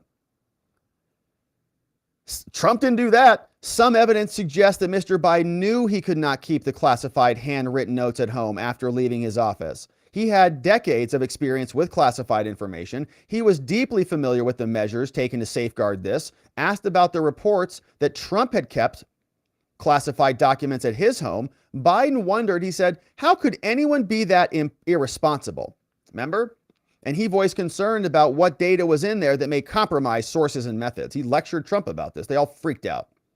Now, while vice president, he kept his notebooks in a White House safe for a time, in contrast to the decision after leaving office to keep them at home in unlocked drawers. So he locked those down until he didn't think he needed to anymore. When Biden left, he also knew that his staff decided to store note cards containing his classified notes in a SCIF. And he knew his notebooks contained the same type of classified information. And he told his ghostwriter the same staff who arranged to secure his note cards, that he didn't even know he had retained possession of his classified notebooks. Twice in 2017, Biden visited the National Archives SCIF to review his classified records, yet he kept his notebooks, which contained the same information, in unlocked drawers at homes. He had strong motivations to do so, to ignore the rules. He didn't want to follow the classified rules. He consulted notebooks liberally during hours of his discussions, and he viewed them as highly private and valued possessions. And so we do not, however, believe that this evidence would meet the government's burden, particularly that Biden intended to do something that the law forbids. Consistent with statements Biden made during our interview with him and arguments made by the White House counsel, we expect the defense at trial would be that he thought his notebooks were his personal property, a guy with 30 years experience. He thought I was allowed to take them home, even if they contained classified information. So the I'm just stupid defense, right? I didn't know. Well, why can't Trump use that defense? Why can't Trump just say, I got legal advice. I thought I could take these. I thought I had the powers of the president to declassify these things. I thought I could do this. Everyone else took classified documents. I did it too. Why can't Trump use that? Because he's Trump, obviously, and there's a double standard, and one guy's above the law. The other guy they just claim is. During our interview of him, Biden was emphatic. He declared, those notebooks are my property. Every president before me has done the exact same thing. Wild, right? I believe that, actually. Now, that is, they've kept handwritten classified materials after leaving office. I'm sure if they raided Obama's house, they'd find something. Give me a break. He also cited the diaries that President Reagan kept in his private home, noting that they included classified info as well. Yeah, but only one president's been arrested for this. Joe, your administration did it. Contemporaneous evidence suggests that when Biden left office in 2017, he believed he was allowed to keep the notebooks. In a recorded conversation, he explained that despite his staff's views to the contrary, they said no. They told him no. That's obstruction. A lot of people told Trump no. They charged him with a crime. He did not think he was required to turn in the note cards to the National Archives, where they were stored in a SCIF, and he had not wanted to do so. At trial, he would argue plausibly he thought the same thing about the notebooks. Now, if this is what Biden thought, we believe he was mistaken about what the law permits. Okay. But this view finds some support in historical practice. Weird. The clearest example is President Reagan. He left the White House in '89 with 8 years worth of handwritten diaries, which he kept in California, even though they contained top secret information. Nobody arrested him. During the criminal litigation involving a Reagan administration official, they said that those were personal records. Yet we know of no steps the DOJ and other agencies took to investigate Reagan for mishandling classified information. Of course not. Most jurors would likely find evidence of this precedent and say Biden relied on it, and would expect that to be admitted at trial, saying Biden did not act willfully. Same thing with Trump. Every one of those is an argument Trump can apply. Even the obstruction stuff. Now, as with the marked classified documents, because the evidence is not sufficient, we decline prosecution. We also considered whether Biden willfully disclosed national defense information to his ghostwriter. by reading aloud classified notebook pages on at least 3 occasions. Mr. Biden should have known that by reading his unfiltered notes about his classified meetings, literally from the Situation Room, he risked sharing classified information with his ghostwriter. But the evidence does not show that when he shared the specific passages, that he knew the passages were classified. Well, because he wrote it down. It didn't have the red stuff around the side. Or that he intended to share classified information. And so Biden's lapses in attention and vigilance demonstrate why former officials should not keep classified materials unsecured at home and read them aloud. However, we conclude that Biden's actions were unintentional. We therefore, give me a break. We therefore, he's reading it to them. Declined to charge Biden for disclosure of these passages to his ghostwriter. Now, we've evaluated all the considerations, and they say historically, after leaving office, many former presidents and vice presidents, how does the DOJ even go to bed at night? Many former presidents and VPs have knowingly taken home sensitive materials related to national security for their administrations without being charged with crimes. This historical record is important context for judging whether and why to charge Joe. Trump is the only one that doesn't belong here. Okay, one of these things is not like the others. With one exception, Trump, there is no record of the DOJ prosecuting a former president for mishandling these documents from their own administration. The only exception is Trump, right? Now, they say it is not our role to assess the criminal charges pending against Trump, but several distinctions are clear here. Unlike those with Biden, Trump has serious aggravating facts. They say Trump should have returned them, right? Trump did the opposite. According to the indictment, he not only refused to return because he says they're his, but Biden turned his documents in. So it's obstruction. Okay. He turned his documents in and he consented to the search of multiple locations. He sat for a voluntary interview and he cooperated in other ways, which by the way, Trump was doing that for a long period of time. They were battling over these records, okay, that Trump thought were his. And they didn't go send the FBI in to go raid Biden. Okay, it's a difference in tone. One was orchestrated to go prosecute him for doing the same stuff that every other president has done. So he says, like, I'm not going to, it's not my role, but you're part of the DOJ, the same DOJ that has a double standard for Trump. So he says, look, in reaching our decision, we did not consider every circumstance in which criminal charges against the former president could be brought. But on the facts of this case, the fundamental interests of society do not require criminal charges against Biden. And for this reason, we are applying the federal principles of prosecution and we decline. Now, the practices of maintaining these materials poses serious risks to national security. And the department routinely highlights the risks that are here. But addressing these with criminal charges is not the appropriate response.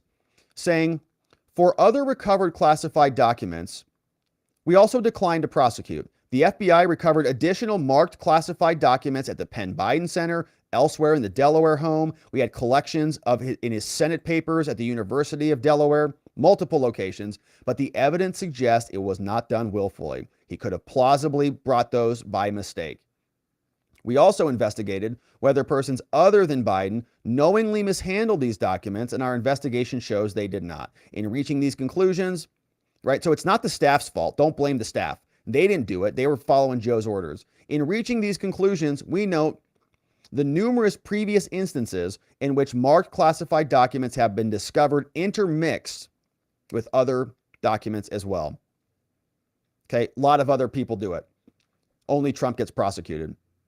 Now, this is wild. So it's more destruction of evidence, which means maybe this is like you just got done here, Robert Hur, telling us that Trump had aggravating factors for not returning things. And we have evidence now being destroyed in this conspiracy. So the ghostwriter, maybe Joe Biden didn't put pressure on him, maybe he did, but apparently after learning that this was an investigation, the guy who actually wrote Biden's books the ghostwriter deleted audio recordings that he had created of his talks with Mr. Biden. Okay, deleted it, covered it up. So the evidence of Joe communicating to this guy was deleted.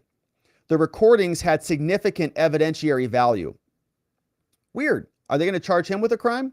Now, after telling the special counsel's office what he had done, the ghostwriter turned over his computer and the external hard drive. And the FBI got it all back. Based on the FBI's analysis, it appears, we think, that the FBI recovered all the deleted audio files relating to the memoir. Though portions, oh man, it's great. Though portions of a few of the files appear to be missing. Isn't that incredible? So the dude deletes everything. FBI shows up. He's like, I had it. I deleted it. I freaked out. I'm sorry. I didn't know what to do. Here's my crap. Recover it. Don't charge me with a crime, please. They recover some of the files, but a few of the files appear to be missing. Weird. It's weird how stuff goes missing. Just like those cell tower records for the pipe bomber on January 6th. The FBI just has corrupted data everywhere they go. Weird. They can't, so they should get an IT person over there, which is possible when forensic tools are used to recover deleted files. Now, the ghostwriter kept and did not delete or attempt to delete his near verbatim transcripts of the recordings and produced those transcripts to us, including for each of the incomplete recovered files. I'm sure. It's weird how it just goes missing.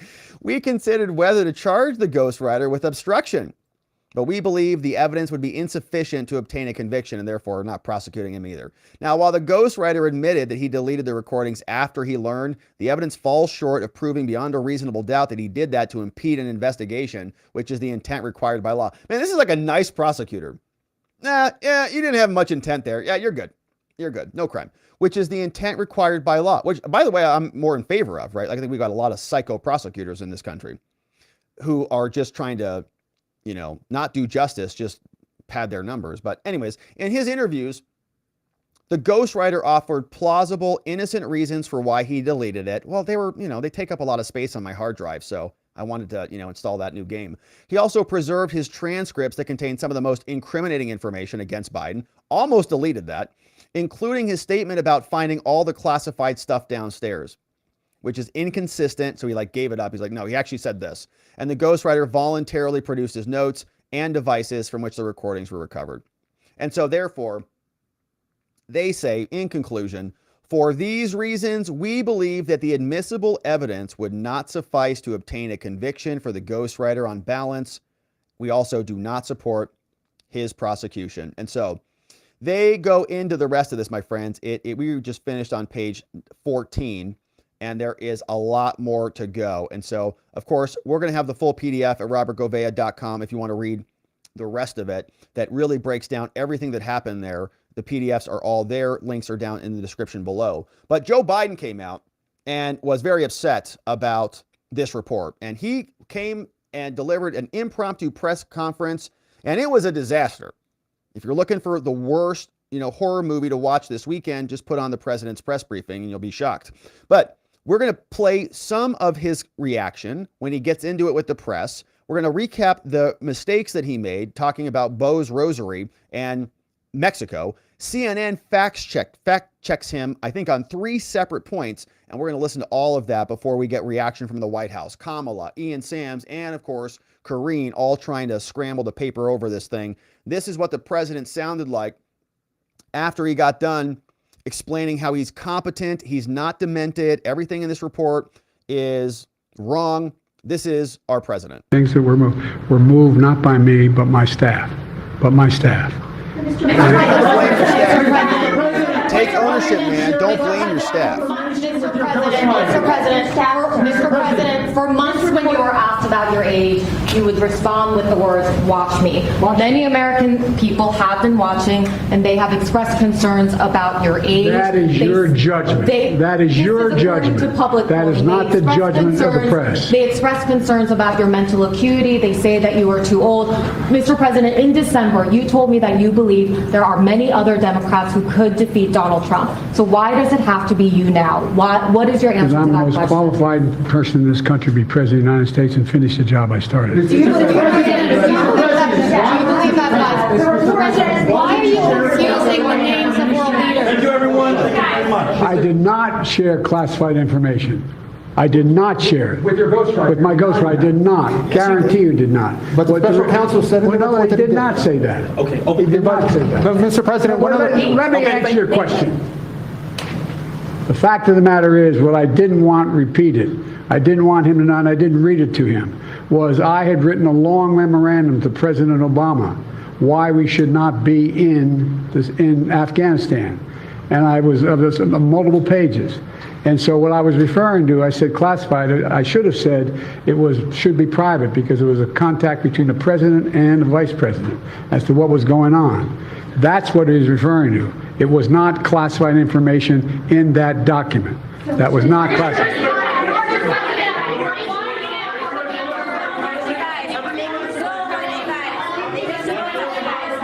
Look at that press. He called on me. Look at that press, man. They were going at him, and he was not real happy about some of those questions. And so if you go through the entire segment, right, the press briefing was to come out and communicate that Joe Biden has his faculties, okay, that he's not just an elderly old man who's confused about certain things. And so Greg Price put this together. He says, in a few hours in yesterday's day, Joe Biden really botched several things. First of all, he said that he's the president of red and green states, which is strange. He came out to tell us how he's on his game and he's very competent. He forgets Hunter Biden's Rosary, where he got it from, Our Lady Day. And then he says that the Egyptian president is from Mexico, which is news to me. So here are the three exchanges from Greg Price. When we pushed all these programs, I said I'm going to be a president for everybody, whether they live in a red state or a green state. When I said wrong, red or blue. Here is the other clip. Raise that. Frankly, when I was asked the question, I thought to myself, it wasn't any of their damn business. Let me tell you something. Some of you have commented. I wear, since the day he died, every single day, the rosary he got from Our Lady of Guadalupe. Every Memorial Day, we hold a service remembering him, attending where he... Oops, he came out. I'm totally there. Our Lady Day. Anyways, I'm sad. Don't ask me to finish my sentence. And then lastly, about Mexico and Egypt. I think that, as you know, initially, the president of Mexico, Sisi, did not want to open up the gate to allow humanitarian material to get in. I talked to him. I convinced him to open the gate. I talked to Bibi to open the gate on the Israeli side. Is Mexico in the Middle East now? Maybe this is why they can't figure out what's going on at the border, because they think it's on the wrong continent. All right. So he's talking about the president of Egypt, but he got the country wrong. All right. So those were the three big examples of just some, kind of top of mind flubs, like, you make some mistakes, your mental acuity's not all there. But Joe Biden also came out and basically lied to America in his press briefing. And CNN says, actually, none of that was true. And this is kind of wild, right? When you start seeing this, you start saying to yourself, have they decided that this dude is out? Did someone just pull, execute order 66 on Joe Biden? Pull it. Pull the presidency. In other words, when the special report dropped, was Kamala Harris out there last night like, you know what you should do, Joe? Press conference. Yeah, it's not that late. It's only 8 o'clock, 10 o'clock, 12 o'clock. You got energy. Get him a cup of coffee. Hey, get Joe some coffee. Go out there in front of the press, and Joe, you should take some questions. And when you get a question about Israel, definitely talk about that one. You're really good on Israel. So go back out to the podium. Don't leave, in fact, without talking about Israel. Kamala's like rubbing his shoulders. Yeah, come on, Joe. You're good. Here, sniff this glue or whatever. Here are these smelling salts. Pop this up. Get out there. Or Gavin Newsom, maybe he was doing it too. We're waiting for them. They're all waiting for a tripwire. And Joe had it. And so he comes out to try to show he's competent and then he lies to all of us. He says, actually, that's not what the special counsel said at all. CNN calls him out. Here's what it sounds like. One thing that President Biden said is basically that he stored the documents in filing cabinets that could be locked. Let's listen. All the stuff that was in my home was in filing cabinets that were either locked or able to be locked. Daniel? Just not true, John. Ron? This report from the special counsel includes photos. Those photos include shots of a box just sitting in President Biden's Delaware garage. The special counsel described it as a badly damaged box sitting amid household detritus. So there was some material that was in cabinets, locked or lockable, as the president said, but all of it certainly not. And that open, unsealed, damaged box included, according to the special counsel, highly sensitive, top secret material about the war in Afghanistan. All right, there was the box. So you saw that one right there. And gosh, it looks like the FBI agents didn't dump that all over the floor. Isn't that interesting? So we do have a photograph. It does look like a broken box. Does not look like that is anything that's in a locked file cabinet in any way, shape, or form. And there is a bunch of other household crap back there, right? Looks like the lamp is flipped over there, an old stool or something, bunch of garbage. Hunter's, crack pipes or something are back there. It looks like from his, Hoboville. But yeah, that's one of the photos. Top secret material about the war in Afghanistan. Okay, another claim that President Biden made. None of the documents were highly classified. Let's listen. Lie.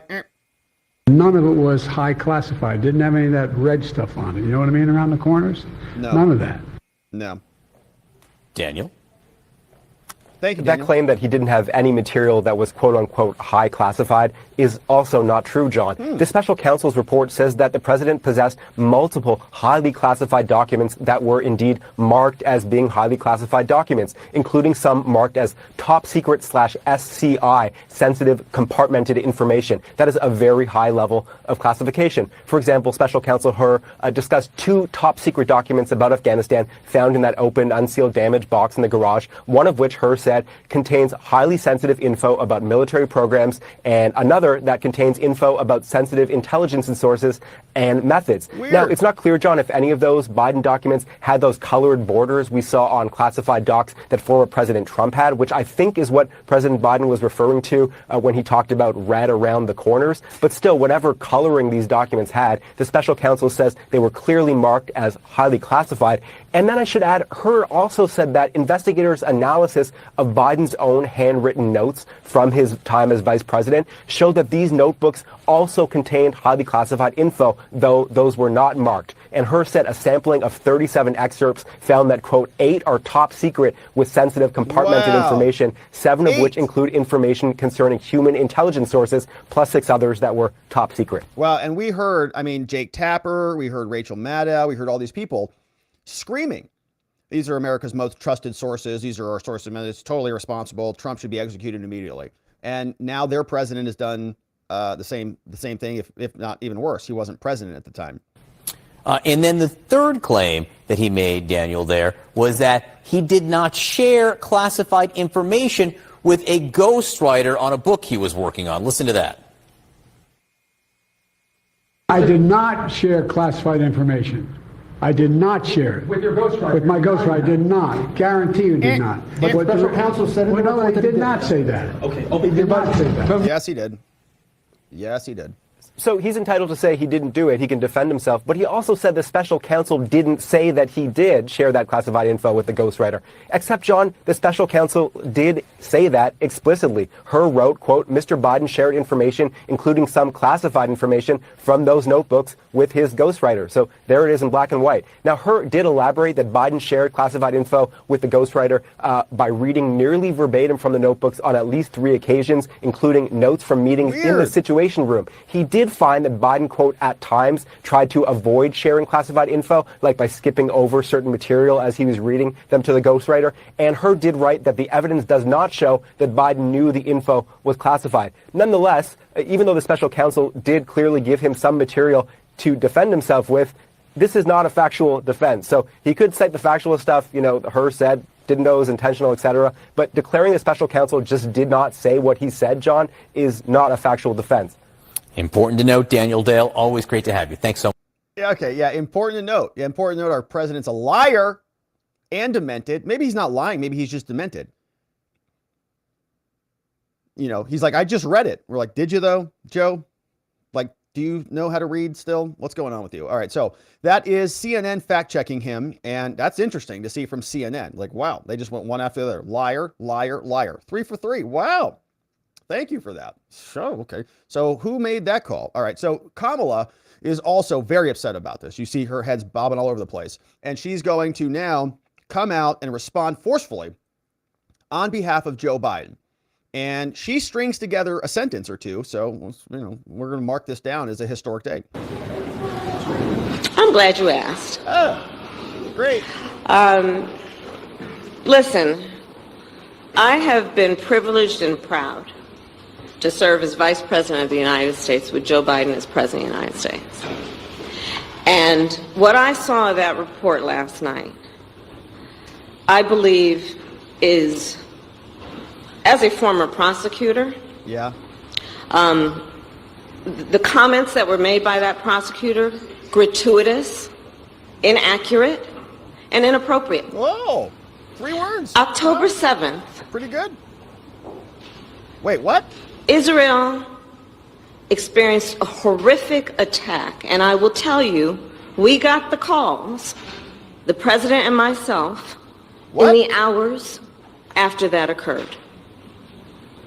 It was an intense moment for the Commander-in-Chief of the United States of America, and I was in almost every meeting with the president in the hours and days that followed. Is she going to be our next president? Is this her warm-up little routine? You know, are they throwing him are we going to have President Kamala? Oh, gosh. Countless hours with the Secretary of Defense, the Secretary of State, the heads of our intelligence community, and the president was in front of and on top of it all. Wow. Asking questions and requiring that America's military and intelligence community and diplomatic community would figure out and know how many people were dead, how many are Americans, how many hostages. All right, so we can't take any more of that, but you get the point, right? So she talks about Israel for a long time, and she says Joe Biden was in the room, he was there, he's got a lot of vigor and all the things, and she's all fired up, and, you know, I don't know what, if she's like getting ready to be slotted in, or if she just, you know, had an extra cup of coffee this morning, who knows? Question went over to Karine and said, hey, Karine, so if Joe Biden is mentally incapable, if he's incompetent, if he can't remember certain things like when his son's birthday was or his death day was, or if he can't remember when he was vice president, for example, right? These are pretty important things. These are not just facts that people forget. You were the vice president of America. So if he can't remember that and he is deficient, who's actually running the country? Thank you, Karine. If the special counsel says President Biden's got significant limitations on his memory, then who is helping him run the country? The President of the United States runs the country. The Commander-in-Chief runs the country. How can he be trusted with the nuclear codes if, I get that you're saying You can't remember that That's why. nobody in the building would say that he's got an issue with his memory. But just a little part of what we get to see, he's made mistake after mistake after mistake after mistake on camera this week. So I'm going to be very clear here. The reality is that report, that part of the report does not live in reality. It just doesn't. So the special counsel is lying about the president's memory. It was gratuitous. You heard from Ian Sams, my colleague. It is unacceptable, and it does not live in reality. That is just the facts. And look, it is a closed case. That is what the special counsel said. And what matters is that the president in the last 3 years has delivered on the economy, has delivered All on right, healthcare, pivot. has turned this country around after the last president left us with an economy that was in a tailspin.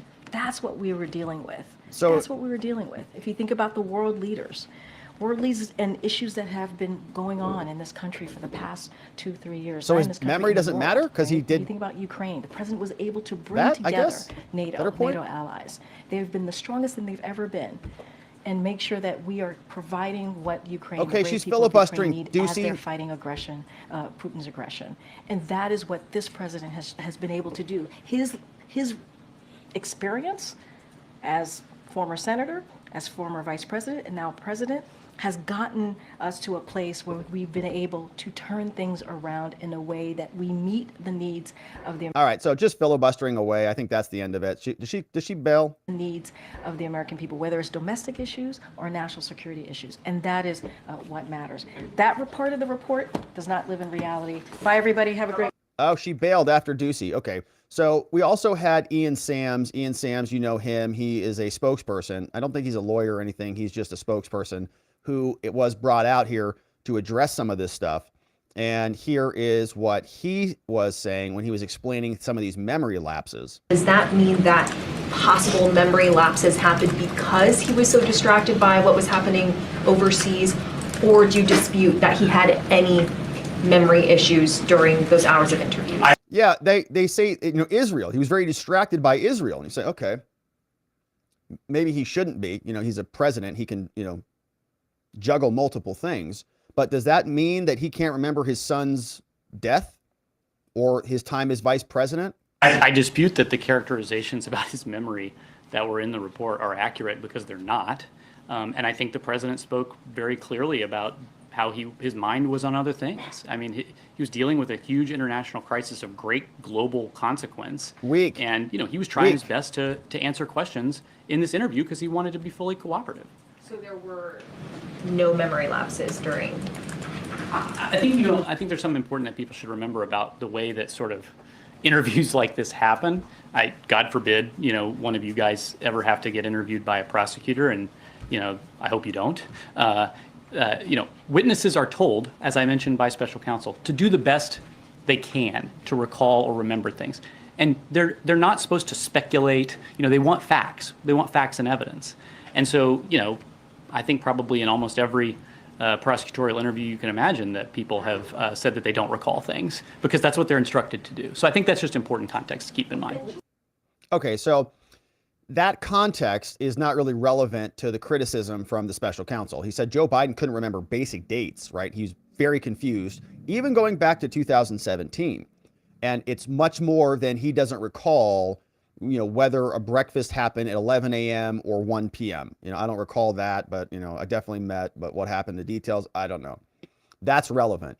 What he's describing is normal. What we hear from Joe Biden is not normal. And so the left is you know, kind of having a meltdown over a lot of this. This was what MSNBC sounded like. They're calling this COMEY 2.0. You remember how bitter they were after the Hillary loss. This is what took place on MSNBC's show, the Mika and Joe Brzezinski show, which airs every morning over there on MSNBC. Say that literally before we started the program, I was saying to Chuck Rosenberg sitting here, can you explain to me how this is different from what Jim Comey did in what we think of as in 2016 as Comey won his first intercession in the election. In that case, you were referring to in July, I think of 2016. When he did what you just said, and I, like you, am old enough to remember when prosecutors either charged someone and issued a charging document, or they issued a declension, and the declension was one sentence, which says we decline to prosecute. Chuck, I think, is going to talk about something that I don't know as much about, and the detail of it is how the difference between back in those days when we had the independent counsel statute and what we have now, where we have. Look at this Chiron at the bottom. These people are so sour. Look at this Chiron. I just got this. Presidential criminal charges. Trump 91, Biden 0. Look at them. That's what they do over there at MSNBC. That's hysterical. Weird. You know, they are scoreboard people. They just run up the scoreboard. That's your DOJ. Why is this, right? That is evidence of your own corruption. They both had classified documents problems, and you're now like illustrating your double standard for your entire audience to see. It's pathetic. Special counsels and what the regulations are and what they have to do. I will say that there's no doubt in my mind that that this special prosecutor could have written the same report without using these words. Elderly man with a poor memory. That's a nice front page, isn't it? Elderly man with a poor memory. Amazing. Okay, so they don't like that, right? Because they know he is an elderly man with a poor memory. In fact, it's a really, really poor memory, and he's not a good contender for the presidency when we need somebody who's competent. This is what Weissmann said. He's also over at MSNBC, says it's totally inappropriate. So I have very strong views on that based on the model that James Comey set, where somebody there, Hillary Clinton, was not being charged. Sounds familiar. Yep. This Yeah. is not being charged. Yep. And yet a person goes out and gives their opinion with adjectives and adverbs about what they think. Entirely inappropriate. That is Wait, not... what? Did you see all of Jack Smith's filings and all of his language? Everything he says is his opinion. It's a lot of democracy and the worst thing ever and all this crap. So they just don't like when the opinions go against their guys. That's all. They're perfectly happy with opinions against the right and against Trump. But when you criticize Hillary or you say Joe Biden has an elderly old man, they don't like that at all. The role of the Department of Justice. I don't even understand why you would engage in, just as a prosecutorial matter, your memory today is irrelevant. Whether I find you in an interview to have forgotten things, certainly to say, what do you remember about certain documents in your house, 4 or 5 years ago, I would understand that you might not remember that. To talk about your memory today, irrelevant. It is gratuitous. No, it is not. It goes to the legal concept of whether a person has actual mens rea, whether their faculties are there.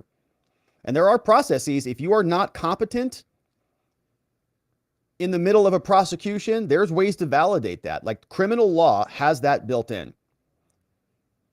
Whether a jury buys it or not, right? So in other words, if somebody's incompetent, there are competency proceedings, right? You take a person out of the criminal proceedings, you send them over to a psychiatrist. If you have a disagreement, you see 3 psychiatrists. If 2 disagree, one says competent, he can stand trial. Other says incompetent, he can't stand trial. You have a tiebreaker with the third. Can we restore that person to competency? Can we put him in mental health court? What's the deal? So it's very relevant. We talk about people's mental acuity all the time in criminal law. So it's absolutely relevant. It's not gratuitous at all. And he waded into his into his analysis, and he's probably right.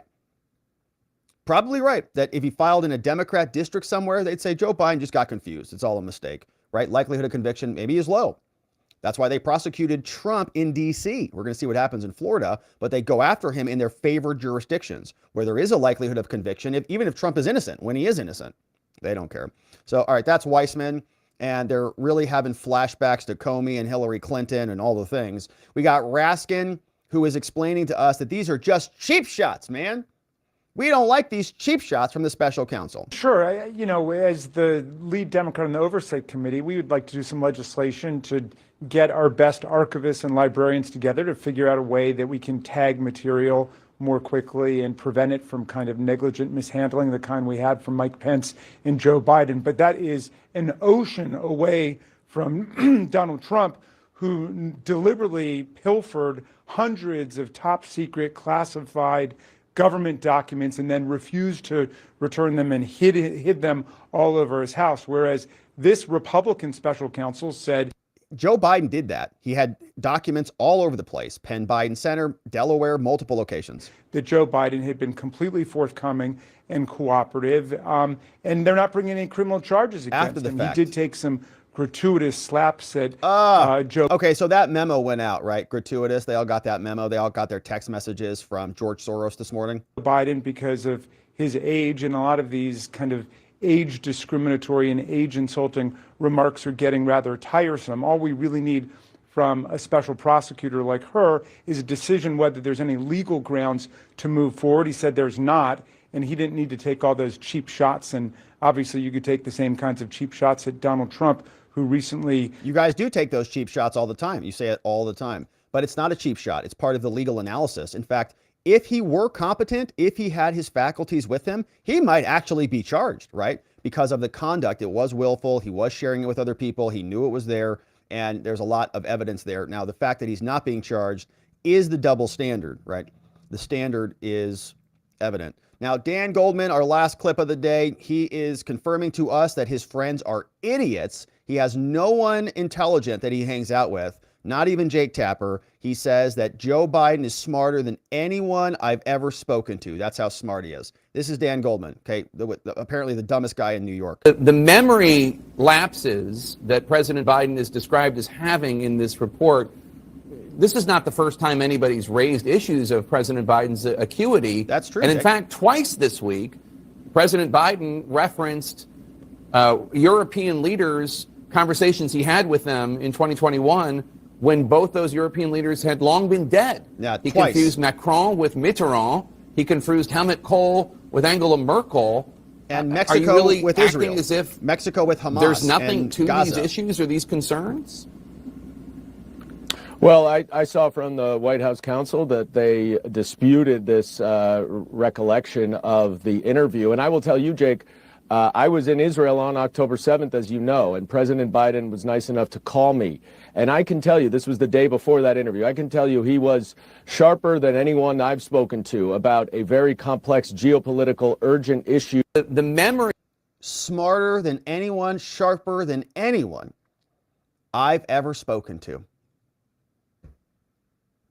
Dan needs to talk to more people, okay? You got to get out of your little DC bubble, my friend, because Joe Biden is brain dead. So, my friends, our president is incompetent. We've already known that for quite some time. Now more of the world knows it. In all seriousness, I kind of wish they would have, delayed this a little bit into the election cycle, because I have been very clear about this. I fully endorse Joe Biden for the Democrat nominee. Completely, unequivocally endorse this man. I personally have some disagreements with Robert Hur. I think Joe Biden has plenty of capacity.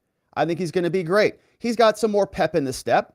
You saw him ride that bike that one time. He sometimes jogs for like 2 or 3 steps. He can still make his way up that short step on the airplane, the short stairs. I think he's got a little bit of energy left. So I support him being the nominee all the way up until the election. Okay, what happens then is, we'll leave it there. But I support him. So I think we can, cattle prod him along just a little bit longer. Okay. Oh yeah, he fell off the bike. Oh yeah, I forgot. Okay, forget the bike example. He's okay. He's going to be okay, my friend. He can, we'll let him go. All right. So that is going to be it for us on this one, my friends. His incompetency is confirmed. I still believe in him. He's got vigor. So we're going to be continuing to cover this and all the other affairs. Thank you, my friends, for subscribing wherever it is you're watching this. Thanks for liking this video. Thanks for checking out our links in the description. We've got Watch Your Lodge, a bunch of great February events, and another one I'm very excited about food sovereignty, building your food sovereignty. That's coming up in February. We've got Zen Wellness for Politics is coming up. We've got an unboxing coming up at watchyourlodge.com. A lot of fun stuff. So make sure you go check it out. Make sure you're subscribed to this channel as well, because we're going to be back here to cover all of this incompetency and more. And we'll look forward to seeing you back here on the next one. All right, my friends, it is good to see you. We covered some good ground today. Biden is incompetent. The White House is scrambling to figure out what to do about that. And Jack Smith is begging Judge Cannon to reverse herself. Now let's hear from you and see what you have to say about this over at watchingthewatchers.locals.com. We're going to go back there for our after party for our members only. We've also got your comments, and I'm very grateful for those, my friends. Thanks for joining us. It's a beautiful Friday. I hope you're having a beautiful week. Hey, this first one in the house is from B-Man, is the man. Says, after what happened with Mr. Biden's, Trump's classified charges should be thrown out. Absolutely no doubt about that. Hillary didn't get charged. Biden didn't get charged. Pence didn't get charged. They keep making this distinction about obstruction. No, that's not enough. It should be dismissed. Absolutely. I totally agree. Sandy says, Newsom is most likely setting himself up to step in when Biden ends his re-election campaign. Here's an article with a short clip of Newsom entering the White House, speaking to the press while Joe is out of the country. The reporter asks Joe, how's this look? I remember that. Yeah. I think, both him and Kamala, they're setting up tripwires. They're putting banana peels around outside the Oval Office. They put a banana peel out there, like, oops, and drop it down there. I wonder if Joe slips on that. Somebody picks it up. They're like, ugh. What's up, Waldo? Bringing in 5 new membos. Jesse W, Timmy W, Rabbit Sticks here, Mr. Otter Pockets. Are those delicious icicle treats? Deb Shaw's in the house. Welcome aboard, new friends. And thank you, Waldo, for bringing in our 5 newest membos in the house. Pinecone is bringing in another membo. GNR Lawn Service is coming in. Sounds like a great lawn service. Thank you, Pinecone, for the membo. Sandy says, yesterday was a bad day for Biden and the leftists. You're telling me. SCOTUS exposed the bad position. Biden was called out for being unfit. I expected anger on today, so the mainstream media had something other than the bad news to talk about over the weekend. But guess they want Joe out, so they're letting the news cycle destroy him for the next few days. It sort of feels like that, especially after that CNN segment. What's up, Sandy? Tony, hey, bringing in new membos, including our friend Maddie A, Melanie S, Angie E, Susan D, and Julie J, all coming in the house, courtesy of Tony Hay Munkets, bringing in our newest membos. Hey, Let's Go Brandon says, in case I miss you tomorrow, it's been 8 months and 30 days, but who's counting? Make sure you have that go bag ready, mister. Hey, thank you, Brandon. Let's Go Brandon in the house. Yep, get your go bags prepped up, get your survival squad built out, get your emergency management plan, your emergency master plan built out. WatcherLodge.com. Thanks, Brandon. And hey, so tomorrow is our 9-month anniversary. My friends, tomorrow we're going to have a baby in the house, and Brandon's a member, so we'll have to celebrate that tomorrow, Brandon, during our members only stream in the morning. Maybe we'll miss you, but either way, congratulations on our 9 months. We got Crash says, I'm not 80, I'm 76. I'm an older gentleman with a poor memory. Well, they would throw my skinny butts in the gulag in a big time hurry if I did what Joe did. You're right about that, Crash. You are right about that. But you're not the president, unfortunately. And you're also probably a Trumper. I don't want to, label you, but you don't get the same benefits as the other side does. None of us do. Freedom says there was a 4.5 magnitude earthquake 12 miles northwest of Malibu, 37 miles from me. My goodness. Well, I hope you're okay, Freedom. Is there any damage? That's not good, right? We get tsunami problems and all sorts of stuff. So Freedom forever. We're praying for you, my friend. Hopefully everything is good there. We got Amanda L says, will you marry my daughter? She's the last of my 4. Well, marriage is a complicated conversation, Amanda. And she doesn't want to marry a lawyer YouTuber. Trust me. It's like torture for her for the rest of her life. You don't want to do that to your daughter. Just trust me on that one. NY says, I can't wait until Jim Jordan's Judiciary Committee has Special Counsel Hur over for a hearing on his investigation. The investigation is over, isn't it? Yeah, can't we subpoena all these people and have congressional hearings about this so that we can get to the bottom of it? Because there's no more pending investigation now. They can't do that anymore. Huang is in the house. What's up, Huang? Wang G. Man, a very nice dono, Wang. No question at all. But I very much appreciate that. Thank you for sending that in, for supporting our work here today. I appreciate you, my friend. Hope you're having a beautiful Friday and you have an amazing weekend. We got this one from Amanda. Hey, what's up? Says Rage Quit. That's the Nintendo guy doing a Rage Quit from Amanda. And that's the British pound, isn't it? Didn't we learn that the other day? All right, Amanda. Thanks for sending this one in and for being a membo. Very much appreciate you. Thanks for being here. And very grateful. Thank you, Amanda, so much. We got this one from Bodie. Says, I was just thinking about saying something about sanitizing. Something about sanitizing. There's a lot of that and a lot of need for that. Hey, Ann is joining us. What's up, Ann, our newest supporter over on the YouTubes. Very nice to have you. We have Generic Derek says, Rob, Raskin, Goldman, Weissmann, Sams. Straight out of the gate. You know I'm still building my immunity to these people. Grrr. And so I know, Generic, it was a heavy one, man. And I was actually thinking about you when I was putting this together. Now, so on locals, we have we're building our tolerance to these, whack jobs on the other side. It's like you have to build up an immunity to them. And so Generic was asking me, like, how do you do it, Rob? And I'm like, well, we've been doing this for a long time now, and I've listened to a lot of Dan Goldman to be able to tolerate even short minutes of Dan Goldman. And so Generic and the rest of our community, we're building our tolerance to these people. And today was a hard one. Today I really put you guys through it. We had Kamala in there too. I mean, we had Kamala, Goldman, Raskin, Weissmann. It was a rough day today. But we're stronger for it, and you guys will appreciate this when you're older, okay? You're going to look back on this time, and you're like, Rob was right. Rob was right. We can tolerate 5 minutes of Kamala without dying. You're not going to die as a result, which is good. We're all going to be stronger. All right, thank you, Generic, for that one. NY says, breaking. New armed and dangerous teen migrant from Venezuela arrested over a chaotic Times Square shooting that injured a tourist. That's not good either. What's going on? Earthquakes and shootings. Great. NY says, okay, we need a Discord server. There's more free speech version called Gilded. I suggest we make one up for communication. Well, we're on Telegram, NY, and I think that's probably where we'll stick, but I appreciate the suggestion. It's a whole nother platform. We have so many of them. We got Pinochet says, Julie Kelly reporting 10 minutes ago that Cannon ruled no. Well, I didn't see that. I'll have to check out Julie Kelly. Says, charge the threats, knowing names is for posterity.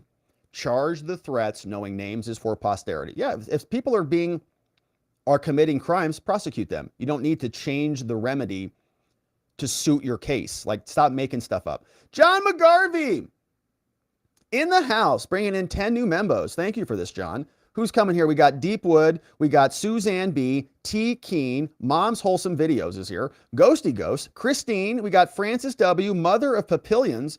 Harley Girl. And Robert T. All coming in courtesy of John McGarvey, our newest members. Very grateful to our newest members. And thank you, John, for bringing them in. We got Dolphin Fan is the man.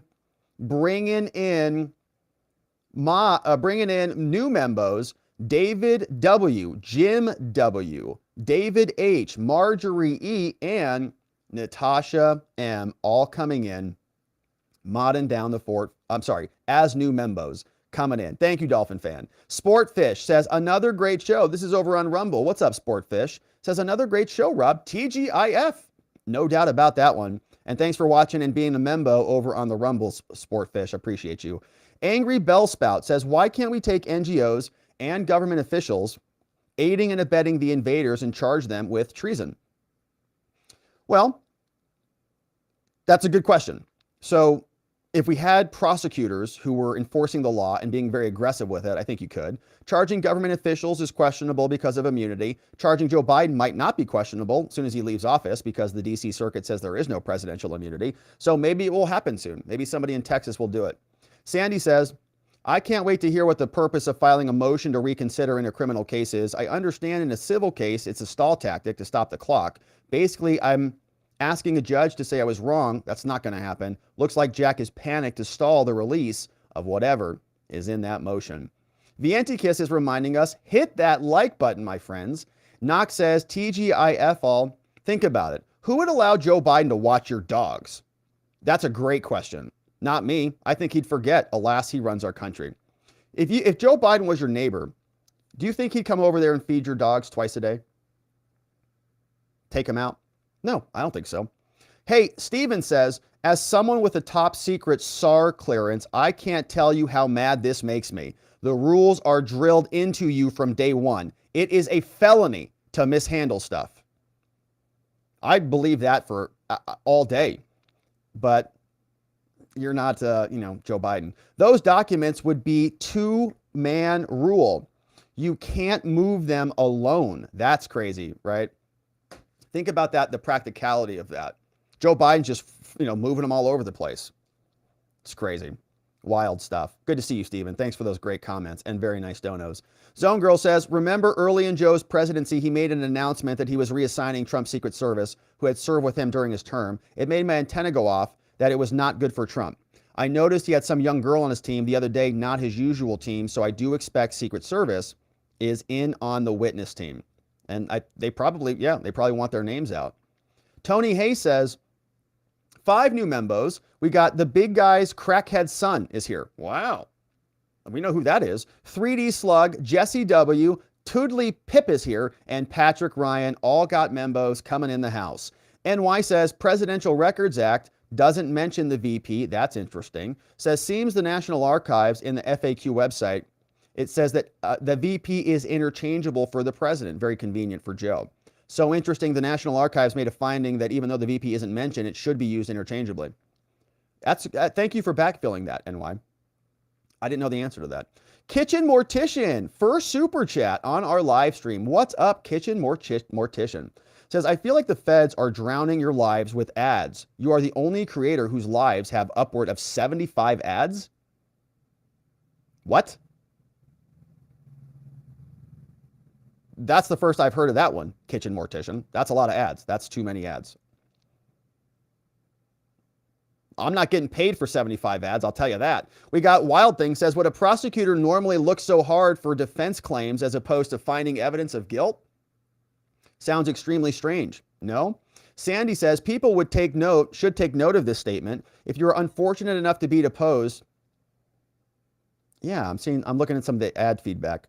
Says, I just know the attorney is not paying attention to what you say at that time. They're judging you for how you will be on the stand. Don't be foolish in the depot. Scare the crap out of them and be in control of yourself. Chubby says, everything the Supreme Court said in the Biden defense, the special counsel said, thought that he was allowed to. They were all things Trump proclaimed when his house was raided. The DOJ said that those things didn't matter, but now it exonerates JB. Total BS. BAP says, FBI searched UPenn Biden Center in November after classified documents were discovered. This is where he was sharing with Chinese nationals. We got NY says, this report needs to be put in evidence at Trump's trial. Did he have all the relevant information? It seems improper. Says spoliation of evidence after investigation. Meanwhile, Trump's employees are charged with moving boxes. Could Trump use the same defenses in his trial? Minus the idiot claim with references to this report. Says, I can't believe this special prosecutor mentions Trump. He had nothing to do with Trump. It shows the DOJ is a sham. Fred says, that was the most pathetic document you've ever read. Well, it's our president we're talking about. So it's accurate. Rob says, Mr. Biden, we are going to remove you by the 25th Amendment. I don't have incontinence problems. Okay, so you're able to run the country? Yes. Okay, so we'll remove you for the classified documents then. You get them either way. Either you're incompetent or incontinent, either way, or you are competent and now we can remove you. Pick one. You're gone either way. I like the logic. Steven says, Biden had a responsibility to mark it correctly. So if it wasn't properly marked, then he had an obligation to mark it. He didn't do it.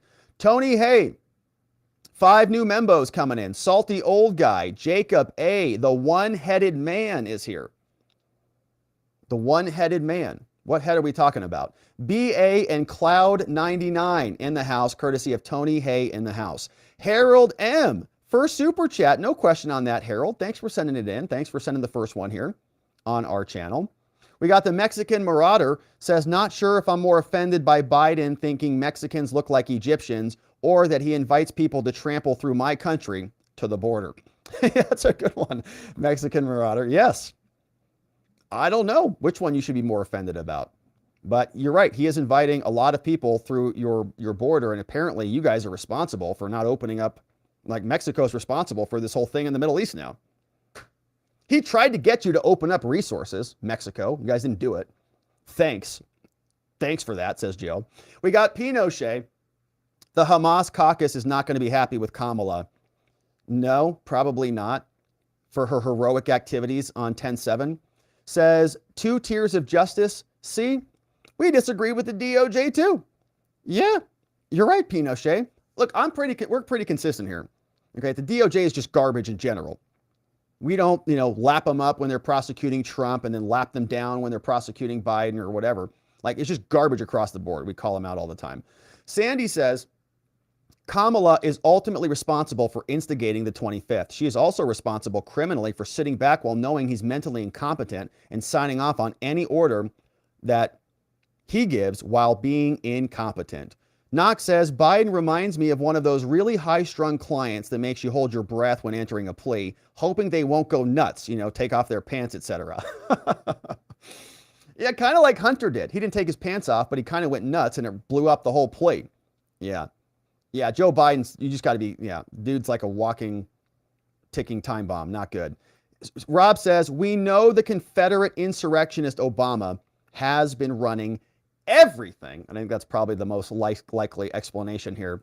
NY says, they don't care if they lie. Elites like Scarborough would rather a prosecutor delete that important information on Biden's functioning. Says, what is it, Democrats? Is Hur's report useless? If so, then maybe another special prosecutor needs to be reappointed to do the actual investigation. You can't have it both ways. Word of the day is gratuitous from Knox. You're right. They all got the memo on their Democrat text group. Pinochet says Biden is Kaiser Soze to avoid accountability. Man, that's a good movie right there. Rosie says, I think what is most telling are all those trying to defend Joe Biden. They're only drawing more attention to his decline. Thanks, Dems, for acknowledging without acknowledging, yet you're still acknowledging. And yes, Robert, I'm with you. I'm rooting for Joe Biden to run for president in 2024. Putin must be chuckling in his Russian vodka while watching this hot mess. Yeah, and that was my big takeaway on the Tucker-Putin conversation. The way I interpreted it, Putin knows he's not only going to beat Ukraine, but he's going to beat the West for the West's involvement in Ukraine, which is why he can sit there and talk like he did to Tucker, like as though nothing matters at all. Doesn't give a crap about the West at all, because he knows that he's going to win in the long term. And it's a scary, scary thought, right? That was the big takeaway, I think, that I was left with. He doesn't even need to have a real serious conversation. I mean, it was a serious conversation, but he doesn't need to bring anybody to his way of thinking. He doesn't care if you agree with him or think the way he thinks at all. He already knows that they're going to win. And he's watching the West eliminate itself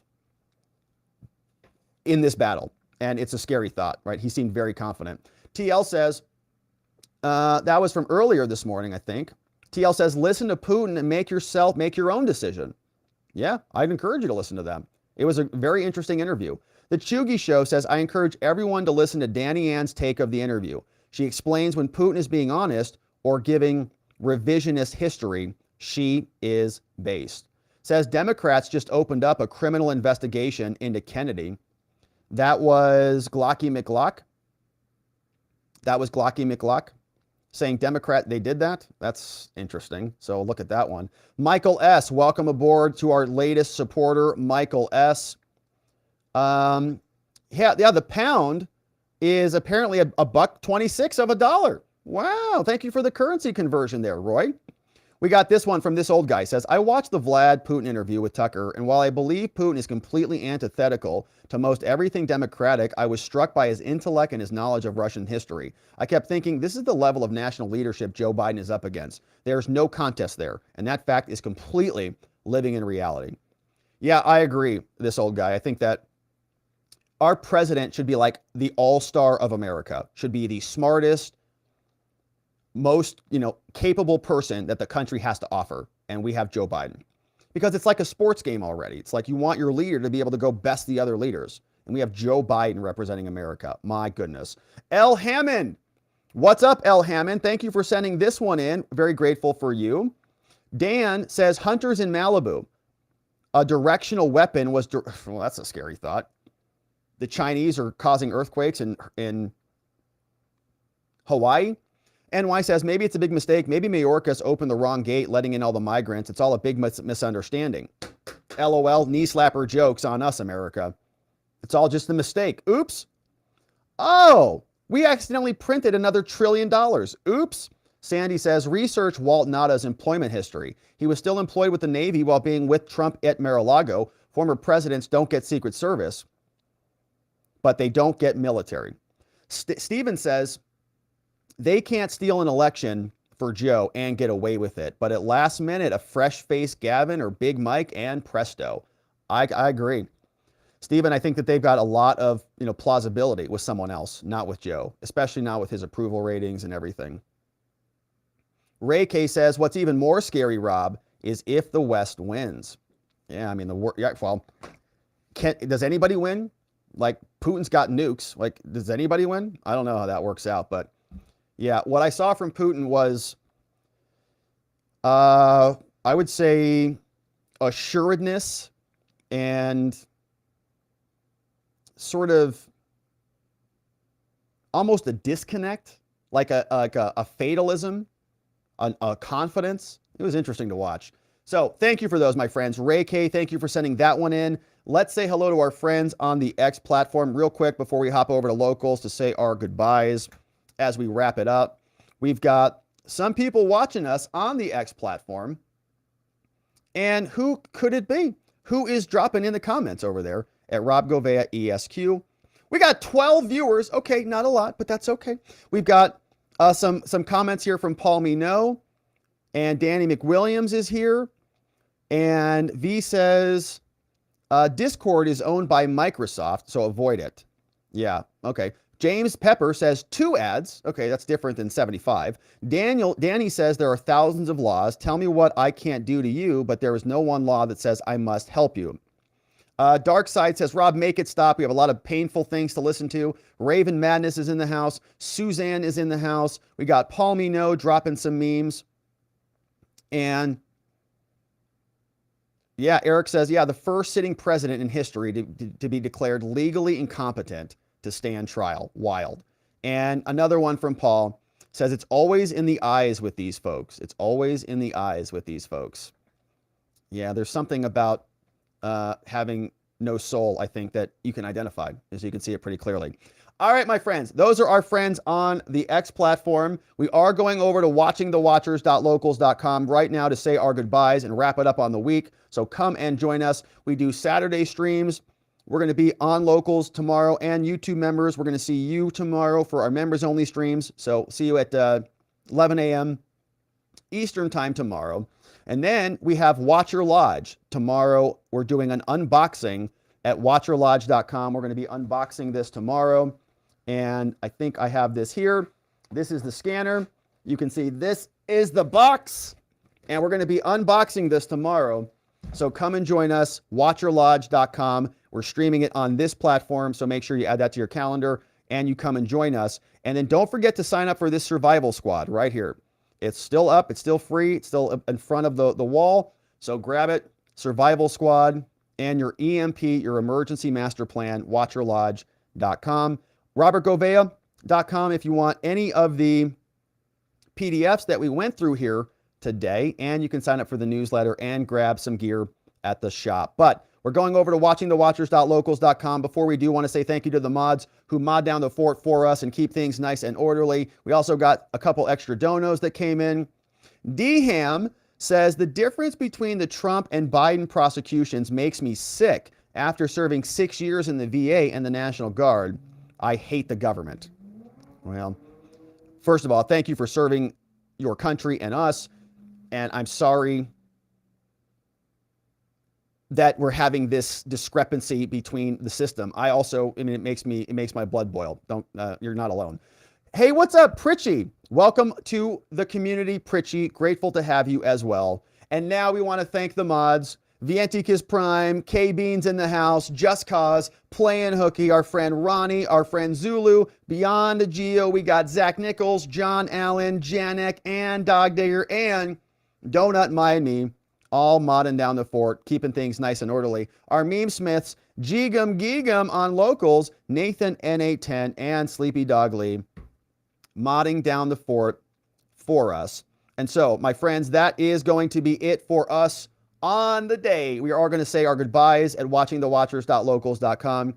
We hope to see you there. But if not, well, we're going to be doing some lodge stuff on Saturday, and then we're going to be back here on Monday. And I hope until we are back that you are enjoying your weekend, getting outside, getting some fresh air, getting some sunshine, spending time with your family, spending time with the people that you love, your friends, doing something nice for yourself, going on a walk, getting a massage, having an extra scoop of ice cream, whatever it is you need to do, because we have to recharge our energy tanks, our battery packs, and come back here on Monday to get into it all again. It's going to be a busy, busy week. We're just getting started here, and we need to see you right back here so that together, with your help, we can shine that big, beautiful spotlight of accountability and transparency down upon our system with the hope of finding justice. Make it a beautiful night, my friends, an amazing weekend. We'll see you right back here on Monday. Bye-bye.